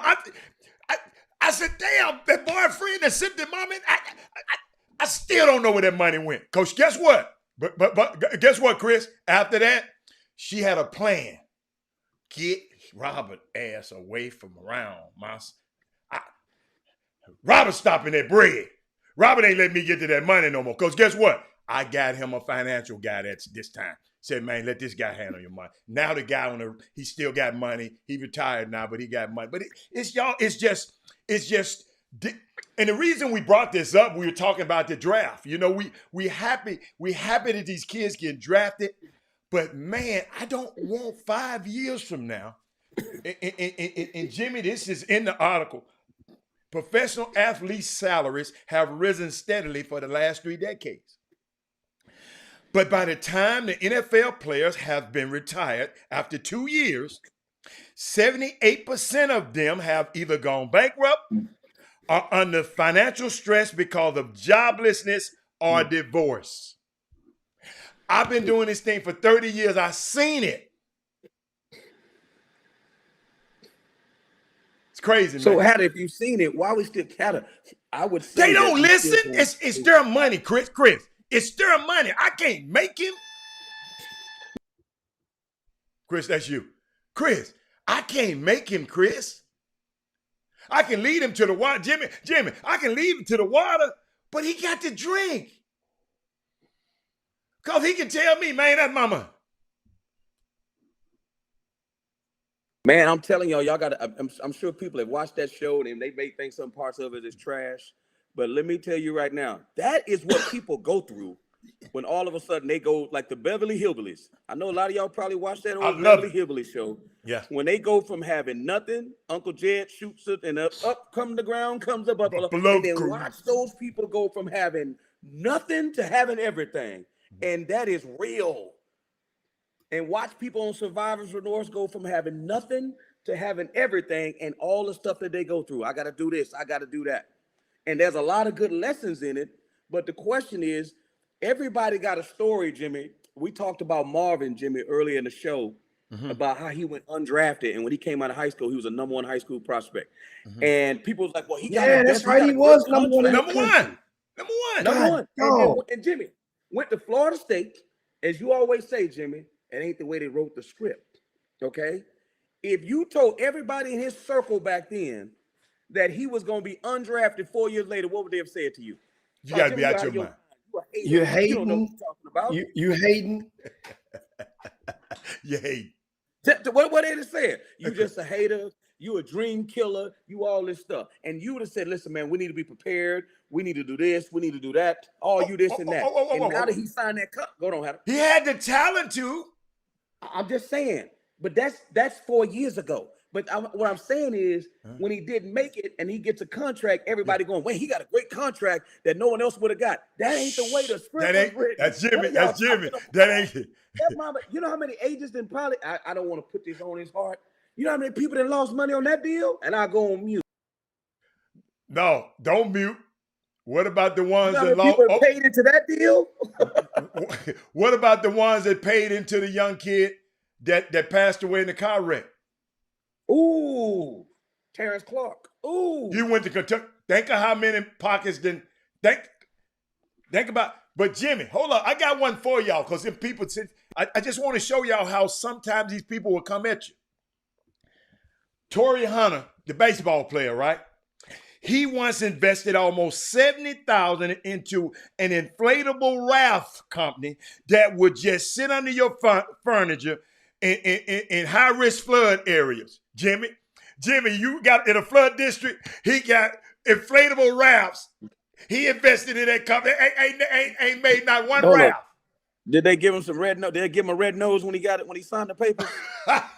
Jimmy, he gave up Jimmy, it could see, I mean, parents, I'm telling y'all this because y'all friends of these people. And leave these people alone right now. Let me tell you something. Like Chris said, go and get your watch because I saw some, boy, the jeweler won. The jeweler won in the draft. Oh, my goodness. Chris, I was blinded. I was blinded several times. And here's the thing, here's the thing. They got to do like these movie stars. When you see these movie stars go to that stuff, they rent that stuff. They don't buy it. Wow. They rent it for the night. Hey, man, that man know exactly what he talking about. Come on, man. Beyonce, she got all the money in the world. She renting it too. They ain't buying that stuff, man. You know, and Jimmy, and the only thing they pump sometimes, some of these watches, most of these high-end watches, once you put them on your arm, they are heat regulated, so it's used at, cause if you take a Rolex off, if you take a high-end watch off, it stops Automatic, right? automatically. Right. When you put it back on, Self-winding, right. yes. So sometimes the watches the jewelry, but these guys, man, I mean, oh my God, they were. Man, you get a Richard Mille. I mean, what are you buying a Richard Mille watch for what it would cost? I mean, Jim, come on, think about the stuff these people are doing. And Richard Mille watch is not that nice. Trying to keep up with who? But here's the thing: who they competing against, Jimmy? Who they what? I mean, understand. Remember, you're being influenced in many situations by the hip hop culture, and that's what you see on the videos. That's what you see. So that's what influences them. So they chasing Cardi B. Influence. I mean, that's what you see in the videos. That's what influence. So in your mind, you already have it locked in. That's part of your bucket list, part of your dream. That's part of the dream that now people, everybody don't share all their dreams with everyone. Right. But part of your personal pledge to yourself, I'm getting me one of those. Oh yes. When I get my bag. Lil Uzi got that's one. That's what you see. Yeah. That's what you see. So that means now Odell Beckham wearing a Richard Mille at the football game. Yeah. $250,000 watch. Yeah. Playing football in it. But I heard the one he was wearing as a duplicate. It might have been a knockoff what he had. I heard he was wearing a duplicate. He got one, but he was wearing a duplicate. It wasn't a quartz. It was an automatic or a quartz. Yeah. But they probably don't make a quartz Richard Mille. But my thing is, when you're saying that, when you see, and that's what I keep saying about visual. Mm-hmm. We're saying that's what I'm going to do the minute I get drafted. I'm doing that. I'm going to get me a Lamborghini because I got a $40 million signing bonus. I'm going to tell you something else that dudes change up on, this private plane thing. You could talk about that. Ooh. They buy hours now. They don't buy planes. Talk about it. I mean, I'm saying, man. Yeah. Next jets. They buy look, you buy hours. They do it like a debit card. I know it, dude. It's like a timeshare. No. Timeshare is not good. I mean, no. I'm not talking about. Understand? Okay. Timeshare not good nowadays. Yeah. I'm talking about the concept of a lot of people buying. They go in together and they're buying the minutes in a block. Like saying, for example, if all three of us went together, I mean, now we got 300 hours. I mean, we got 100 hours apiece. Well, now we have to manage that amongst ourselves, but we get a better deal buying a block. Well, I'm talking about a personal guy. One time, he gave his black card. They charge his black card $50,000. When it get down to $10,000, they re-up it again like a toll road. But on that note, yeah, I know a guy who's a manager of an NBA player. I can't say their name because I just don't want people to look down on the dude. Uh-huh. This dude would take a flight from a 2 hour, maybe an hour and a half hour flight that would probably cost him $300 on United. Mm-hmm. And pay $50,000 round trip. Mm-hmm. You know why? Mm-hmm. Because he don't want, if he goes on Instagram, he don't want people to see him in the airports, to see him in first. He don't even want to go first class. Is this the player? Is this the player? Oh, this a player. Okay. Oh, this a player. Yeah. He can't be seen wearing the same watch twice. Mm-hmm. He can't be seen wearing the same shirt twice. Some of them That's guys, what these dudes are doing, man. Some of these guys like that, man. Chris, they got a lot. Hey, some of these NBA players. Well, I ain't telling his name, but I know a kid right now was trying to talk crazy to the team, playing hardball with the team. He been injured and all of this. Man, they got to do this. They got to do this. I said, look here, player. You got a $40 a month bill.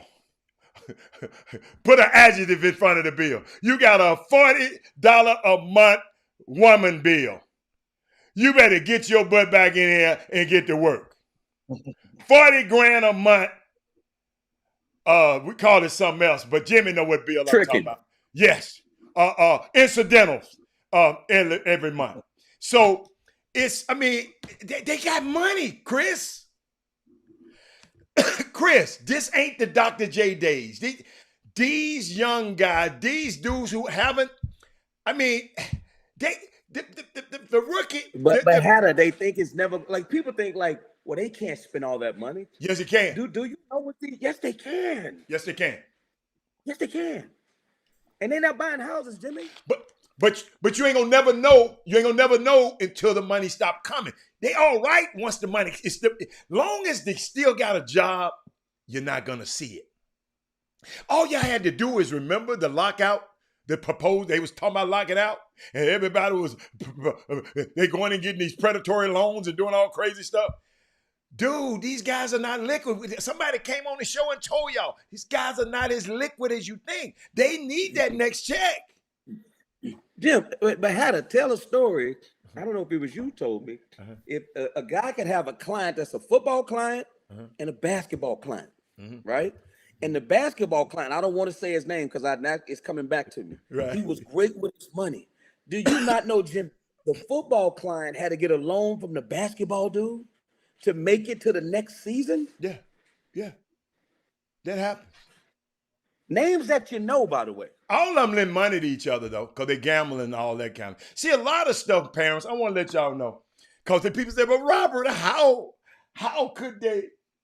And shout out to Daryl Barnes. He sent me his book. I haven't had a chance to read it, called From the Pit to the Palace.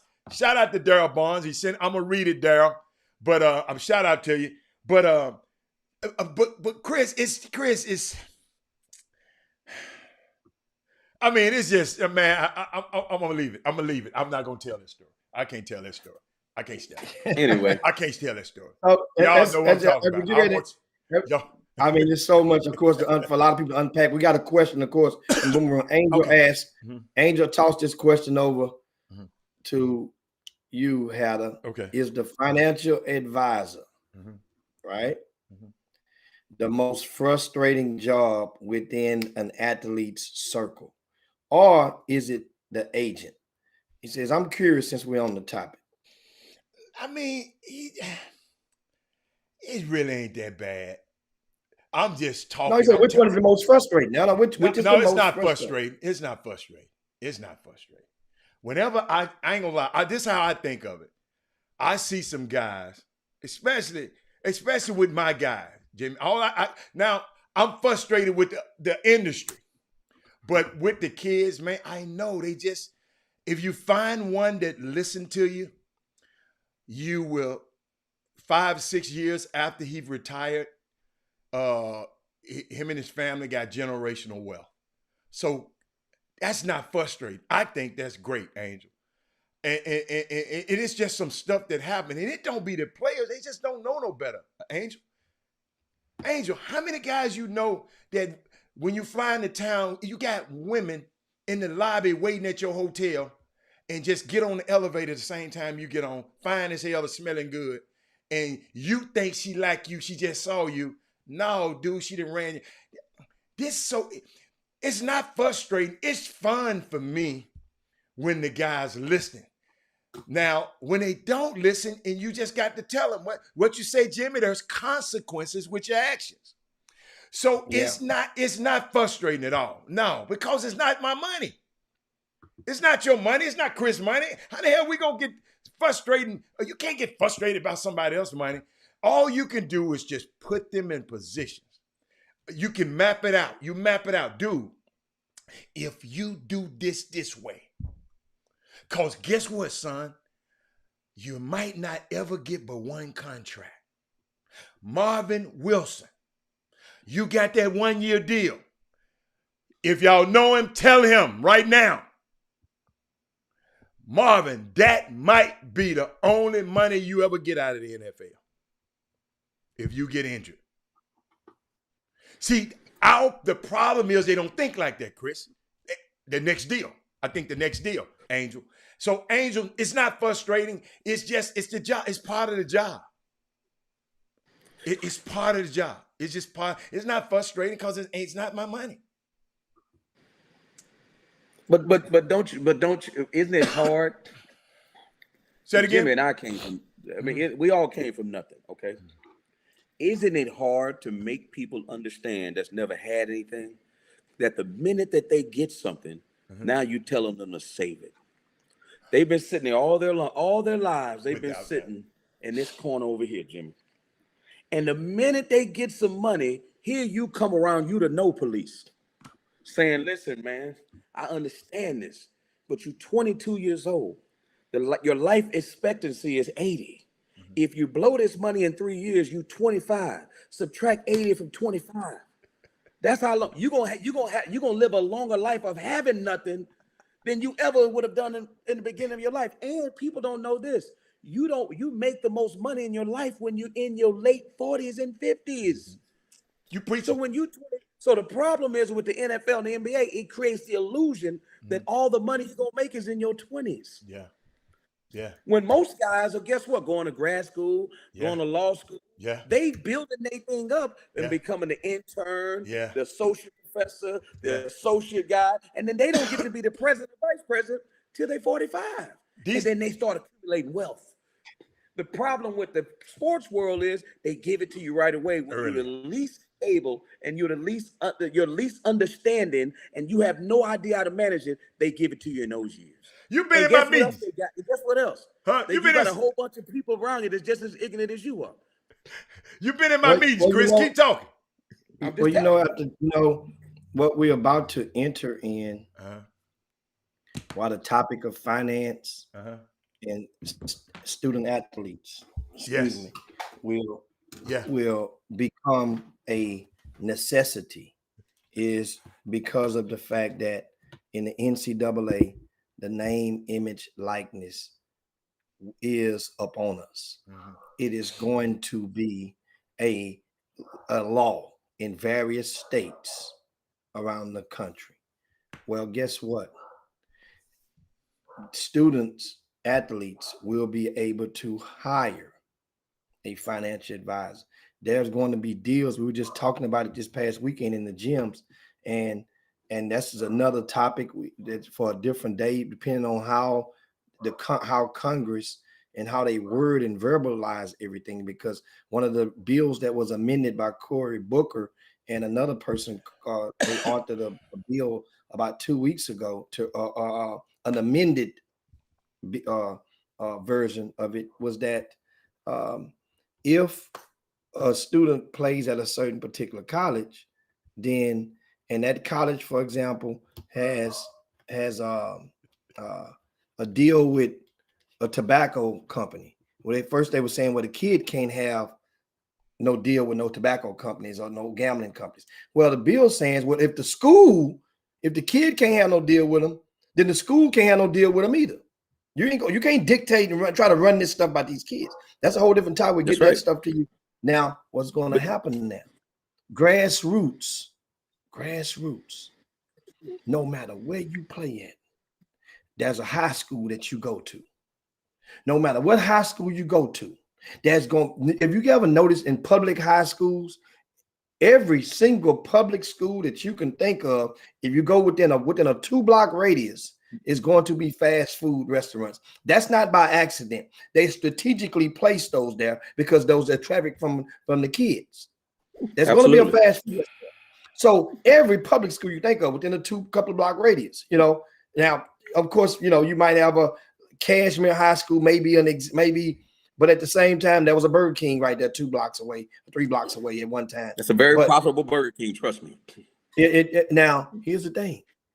These grassroots events, you notice how a lot of people, hold on one second. I got to plug this thing in. I'm going to talk. Y'all can listen to me. Just don't even look at them. Listen, I got to plug this thing in. Man, nobody think about you. Keep talking. Hey, Jimmy, let me say this real quick. No, I want to get this to you. I'm going to get this about grassroots, what we saw. In grassroots, there are a lot of tournaments that advertise these kids on their flyers.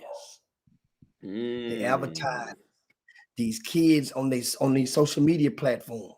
So-and-so gonna be here. So they try to lure you to come into camps. We saw that happen a few times. People fabricating a lie about kids coming to camps, and kid ain't going, but they're rather just been there 20 years ago. So now with the name, image, likeness, parents, listen to me right now. You get it off the chop shop. don't you, when this stuff gets due, don't you let not one sucker put your baby on a flyer without you getting Don't give you a check. getting a piece of that. Unless it's a totally free event. But if they getting money, if they are charging money, they're charging admission, you get your bread. That's always my rule. It's no different in television. It's no different in television when you can't use none of those guys' image and likeness unless you pay that licensing fee. You can't make a video. Absolutely. You can't make a commercial. You got to pay somebody. And I tell you this, you mentioned before about the laws in Cory Booker. In Florida right now, they trying to delay it a year, right? You know who the people who are complaining the most? The Florida State football coach, and the Florida State and the Florida football coach. You know why? Because guess what it impacts, Jimmy? Them. Recruiting. Before that rule happened, I guarantee you they was against it. I guarantee they were against the players getting paid. But now they know it was a reality, and they got recruited against Alabama and UCLA, where the rule is in place and people can benefit. All of a sudden, they on the player side. You gotta pay attention now. Now, De'Aaron King is like, well, man, I might as well leave Miami because old dude over there can get paid this year. There's dudes that are going to make more money than that contract Marvin Wilson got in college. I'm trying to tell you what I know. Now, with that same topic, remember last month we had a soft verbal from Master P to join us on the Chop Shop, and something happened, and he said he'll wait till another time. Real soft. Yeah. Yeah. I mean, no. Now, what I did know, I was like, man, what you get? Master P has watched this Chop Shop.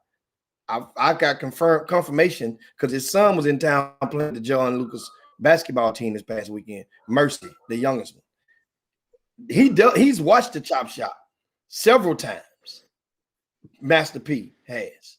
So he digs the Chop Shop. But you know, at the same time, his son over the weekend, Chris, according to TMZ, and they publicized that his son that's going to Tennessee State has secured $2.5 million in endorsements or waiting on the table when his name, image, likeness stuff go due. Now, this would make him, as it stands, he would possibly be the highest paid student athlete in the country, and ironically would be at an HBCU. But see, that's what people don't understand. The NIL is a game changer because you don't have to be a pro no more. You understand what I'm saying? But because his dad is Master P. That's an isolated incident. But there are dudes out there that got so many followers, Hatter, when they click a button, that's $15,000. Do you understand that? People do not understand what's going on, man. That they trying to fight that. And it's going into the girls' situation. Oh, hold up. Guess what? Well, I mean this college though. Look, Kaiser Gunderzak, Grant. You see what Adidas just signed her to a very lucrative deal. But you got to take a look at her and see how beautiful she is. Adidas ain't playing no games. She's one of the most beautiful young basketball women in the world. And Adidas said, hold on. I'm about to capitalize. Kaiser Gunderzak, look her up. Unbelievable. Little girl who used to be around here in the gym with us, Jimmy. And now I'm just so proud of her. She's going to be one of the faces. All she got to do is be able to hoop. And just a little bit. And T. Harvey's niece, too, by the way, Chris. T. Harvey's niece. Yeah. So now speaking of I was speaking of grassroots. Mm-hmm. And, of course, we'll talk more, guys, on grassroots on tomorrow. Yeah. I'll give you guys a blast through what happened over this weekend with a lot of events. And we'll give you all that tomorrow. Of course, you had, I mentioned Master P's son, Mercy, played. You also had LeBron James' son was in town. He played with his team from California, Strive for Greatness. LeBron's wife and some of the family was in town as well. They were in there at the MI3 Center. We'll talk about all that, and we'll show you video footage of all of that and more. We'll run a clip for you on tomorrow. So you guys make sure you put that on your things to do to come back and join us on the Chop Shop. But one that's saying in regards to groups, the NCAA, Chris, you talk to coaches every day. And there's been, of course, they haven't been on the road in over a year. The NCAA, the basketball coach, have not been able to be on the road. Now it's going to be able, the contact period will start after June the 1st.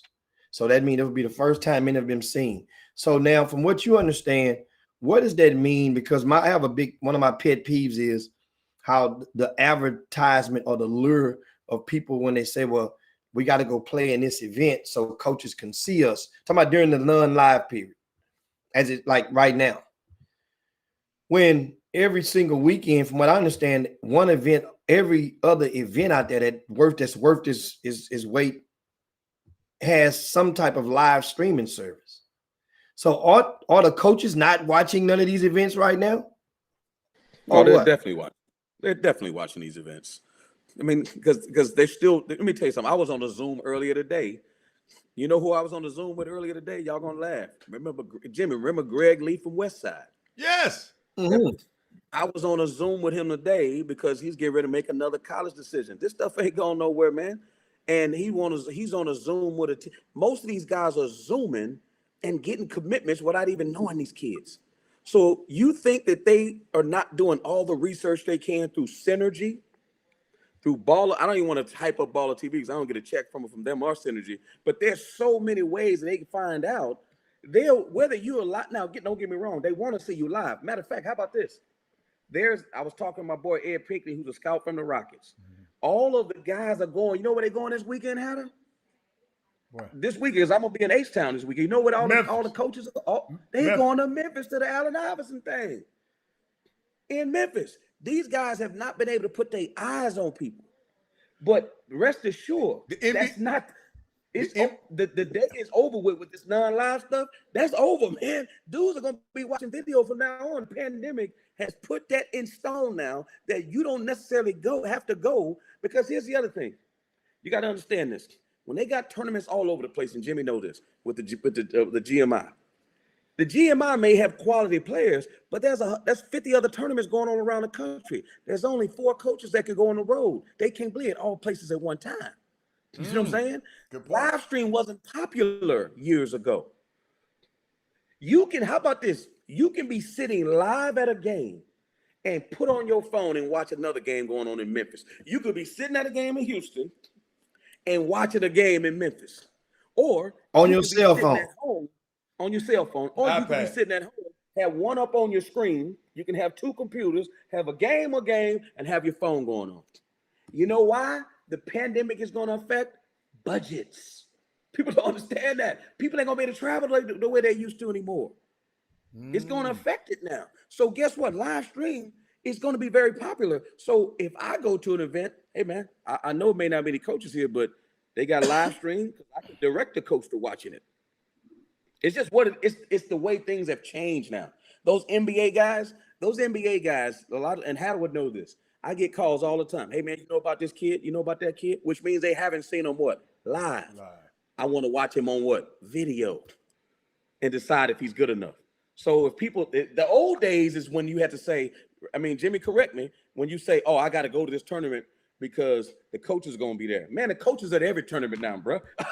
That's not true. The coaches are at every tournament now, whether it's That's exactly my point.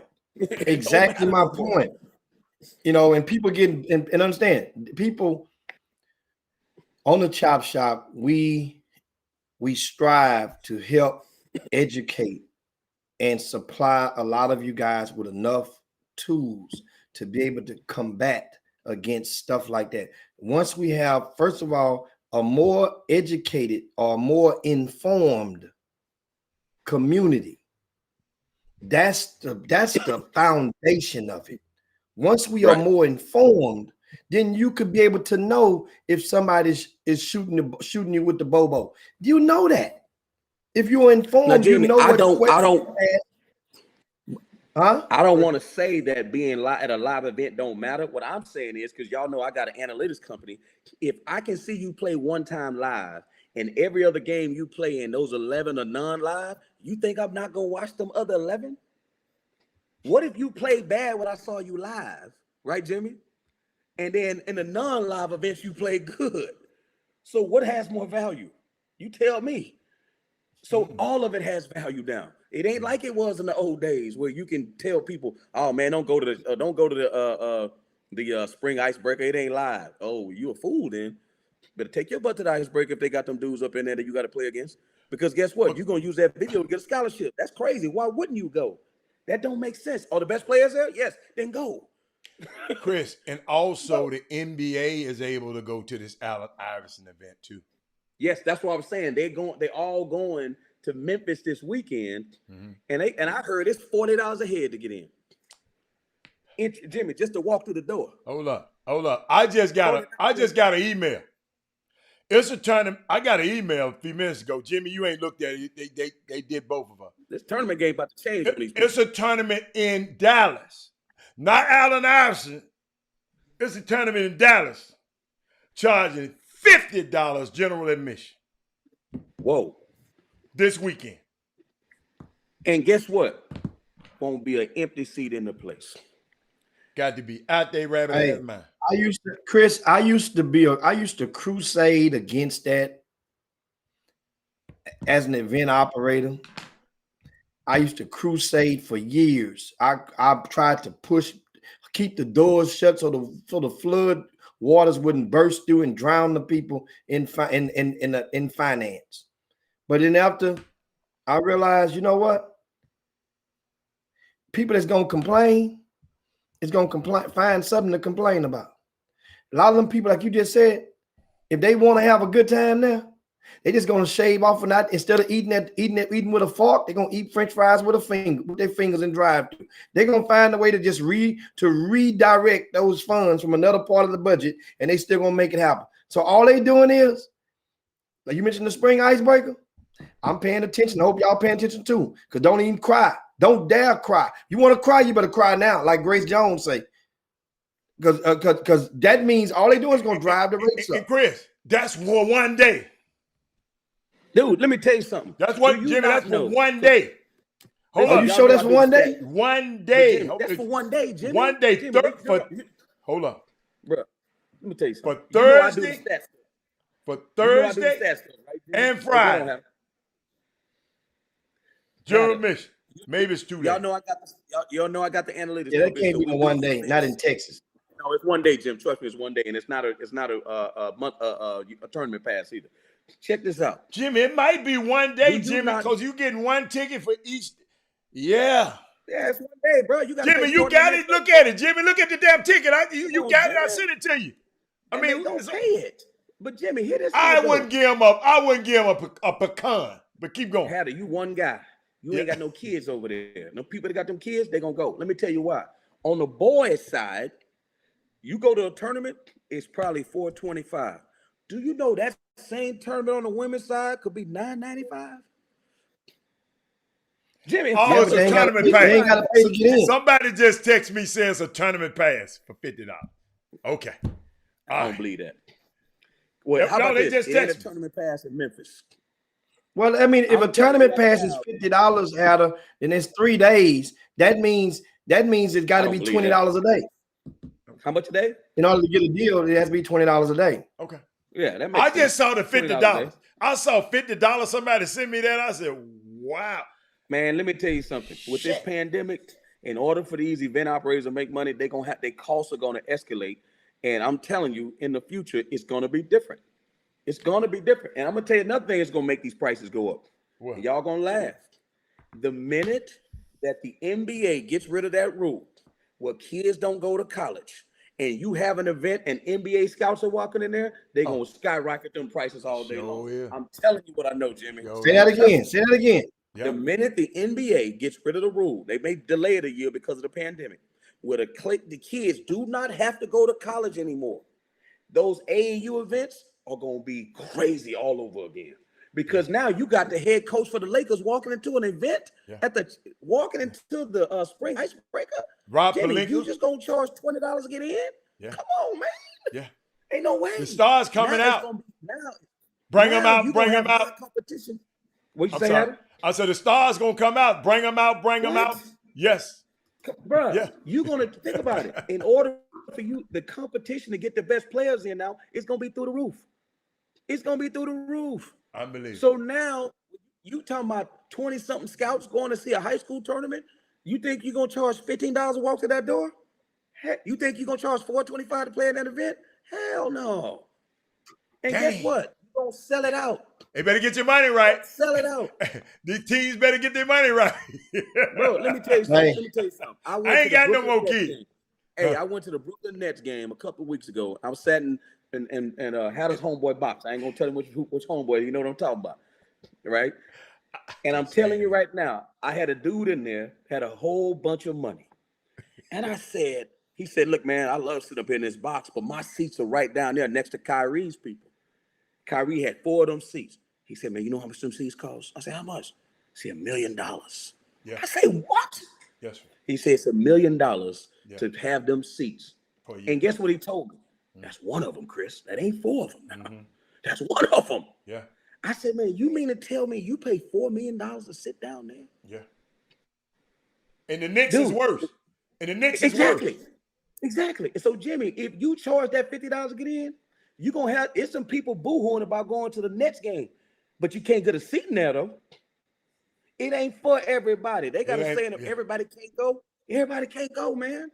But there's a whole lot of people got more money than you think, man. I'm just telling you right now. Yes, sir. They charge $50, and you let the right people, the crowd go in there. I haven't been to a concert in years. Right. When I hear when it comes to go to Beyonce and Rihanna, all them stuff, I say, oh my goodness. What? Sold out in 2 seconds. Sold out in 2 seconds. Trust me, if you build it, they will come, Jimmy. Them days of the $15 is over. Dude's gonna charge $30 and $40 to get in, and they're gonna complain. And as long as their kids are in there, they're gonna pay it. You got to do your job as an event operator. But the minute they get rid of that rule, and you can walk in the room and you see little Gershon with his Minnesota Timberwolves shirt on, and you see all them dudes with the Lakers shirt on. I'm in my little baby. I'm in my little, what's his name? Not little baby. What's his name? Baby. The Cash Money dude. I'm in baby mode right now. Yeah. It's over. You heard me? You heard me? Listen, Jimmy, I remember when you used to be able to go to all the movies. 3 of y'all. How much the movies used to cost back then? Put some respect on my name. You heard me? That's what I'm talking about. Hey, man. Chris, you hit a nerve. One more time. Hey, Jimmy, shut up and start watching everything and I can't wait till tomorrow because I got some videos that I want to show y'all. But tomorrow we're gonna have another ball. I wish Chris can come back again tomorrow, but I know he's. I might come back on tomorrow, man. I might come back on. Man, I'm telling you guys. We got so much, of course, and we left on the table. Don't forget. Remember, we normally give you guys some grassroots recaps. We got PGW stories. Yes, well, yeah. And got a couple of squabbles around the country. Got some stuff happening around in your old stomping ground, Chris, near your old stomping ground on the West Coast. About a little kid got jumped on or got hit in the game and got called a racial slur. Got to talk about that. And also we have a couple of the emails in the mailbag. One of the questions, of course, was about referees and should event directors be to blame for the quality of refs that are being placed at some of these events. Hold up. The refs gonna get more money too now. Okay. Oh, yes. The refs gonna get more credit too. I see. Jimmy, you didn't open up. I can't wait till tomorrow. I'll give you guys all that and address all of that on tomorrow because and explain to you about and give you guys some FYI on running on the event operating. Anybody can run an event, but running one well requires a lot more than you probably can imagine at this point. That's why most events you go to, you will notice some things be shakier than others. And you will notice some things are present that you won't see at others. So we'll go and dive into that. That'll be all through the rest of the week. We'll spend at different intervals and feeding you with those gems. Now, meanwhile, guys, we hope that you enjoyed today. We are in overtime. You're not going to get this type of overtime every day on Chop Shop. We don't do this. We know that. We just giving it to you. We didn't get to talk no NBA talk. Los Angeles Lakers lost 6 out of the last 7. We ain't talk about that. We ain't talking about and talk LeBron James then came out now. Now he done made his He done voiced his displeasure about the play-in tournament. He calls calls for somebody to get fired, whoever brought it up. We haven't talked about. I want to give a shout out to 3 things this past weekend. Okay. I fell asleep watching the football game last night, the SWAC championship.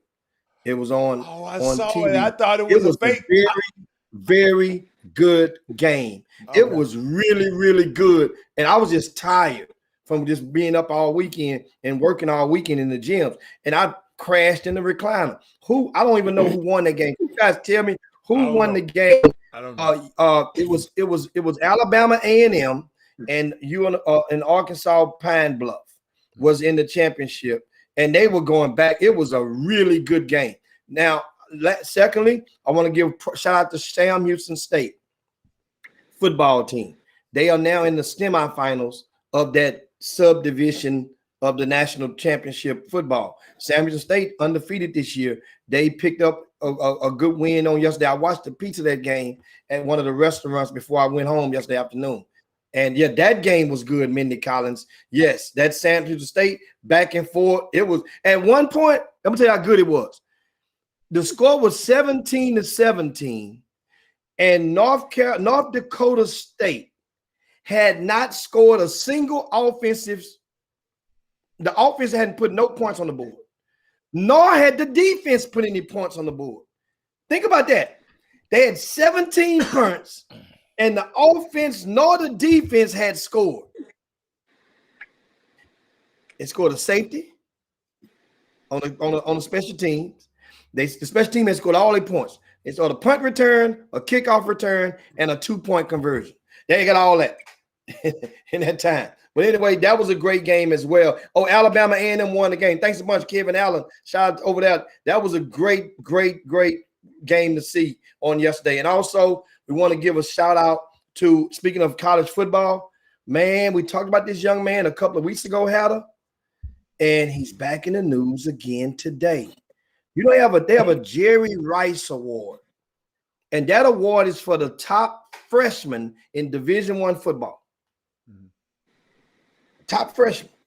And I am proud to announce that Greater Houston's own, right, Cameron Ward from Incarnate Word was named this morning, right at the time we came on air, as the recipient of the Jerry Rice Award. That goes to the top freshman in Division I football each year. He's a quarterback. Chris, I'm telling you something.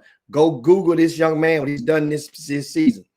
He had an All-American starting in front of him when he signed and came in last year, as a true freshman. He had at Brazosport West Columbia High School.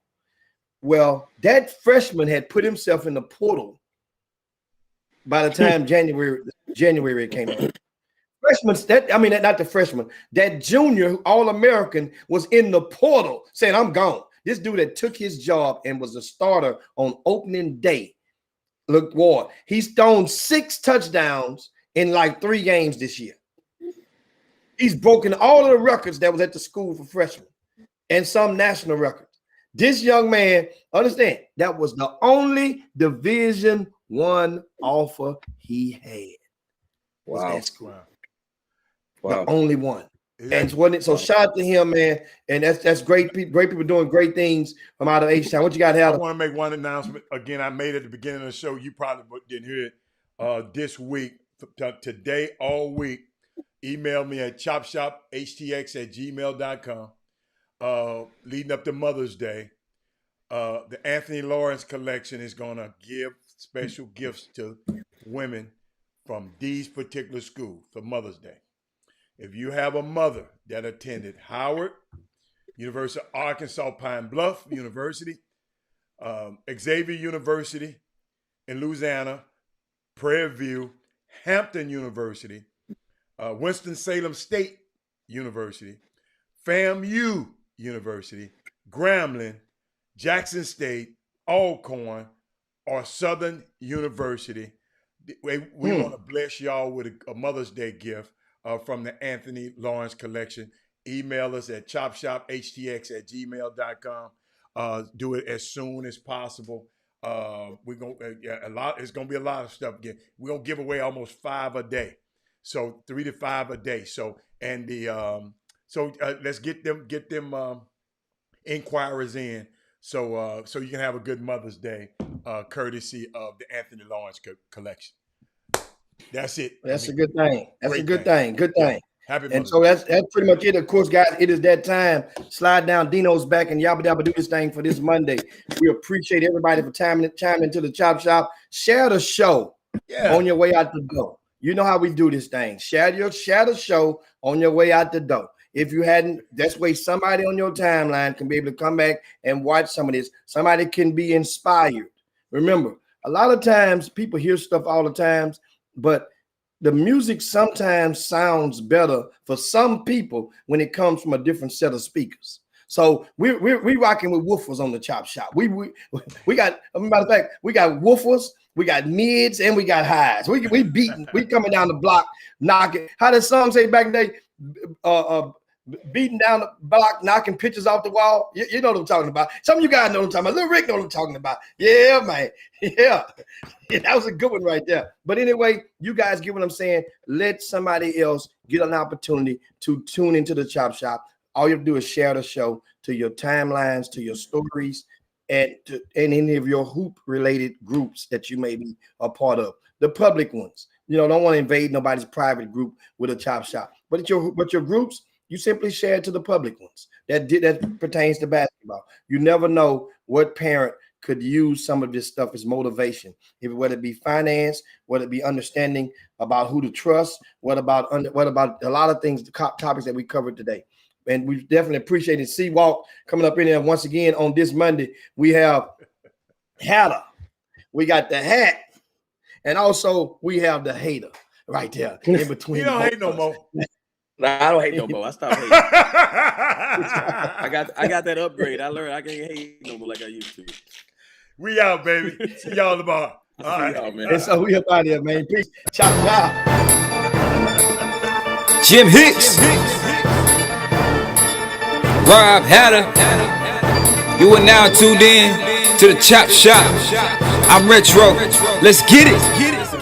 We in the Chop Shop, we live in the Chop Shop. We talking sports talk, we live in the Chop Shop.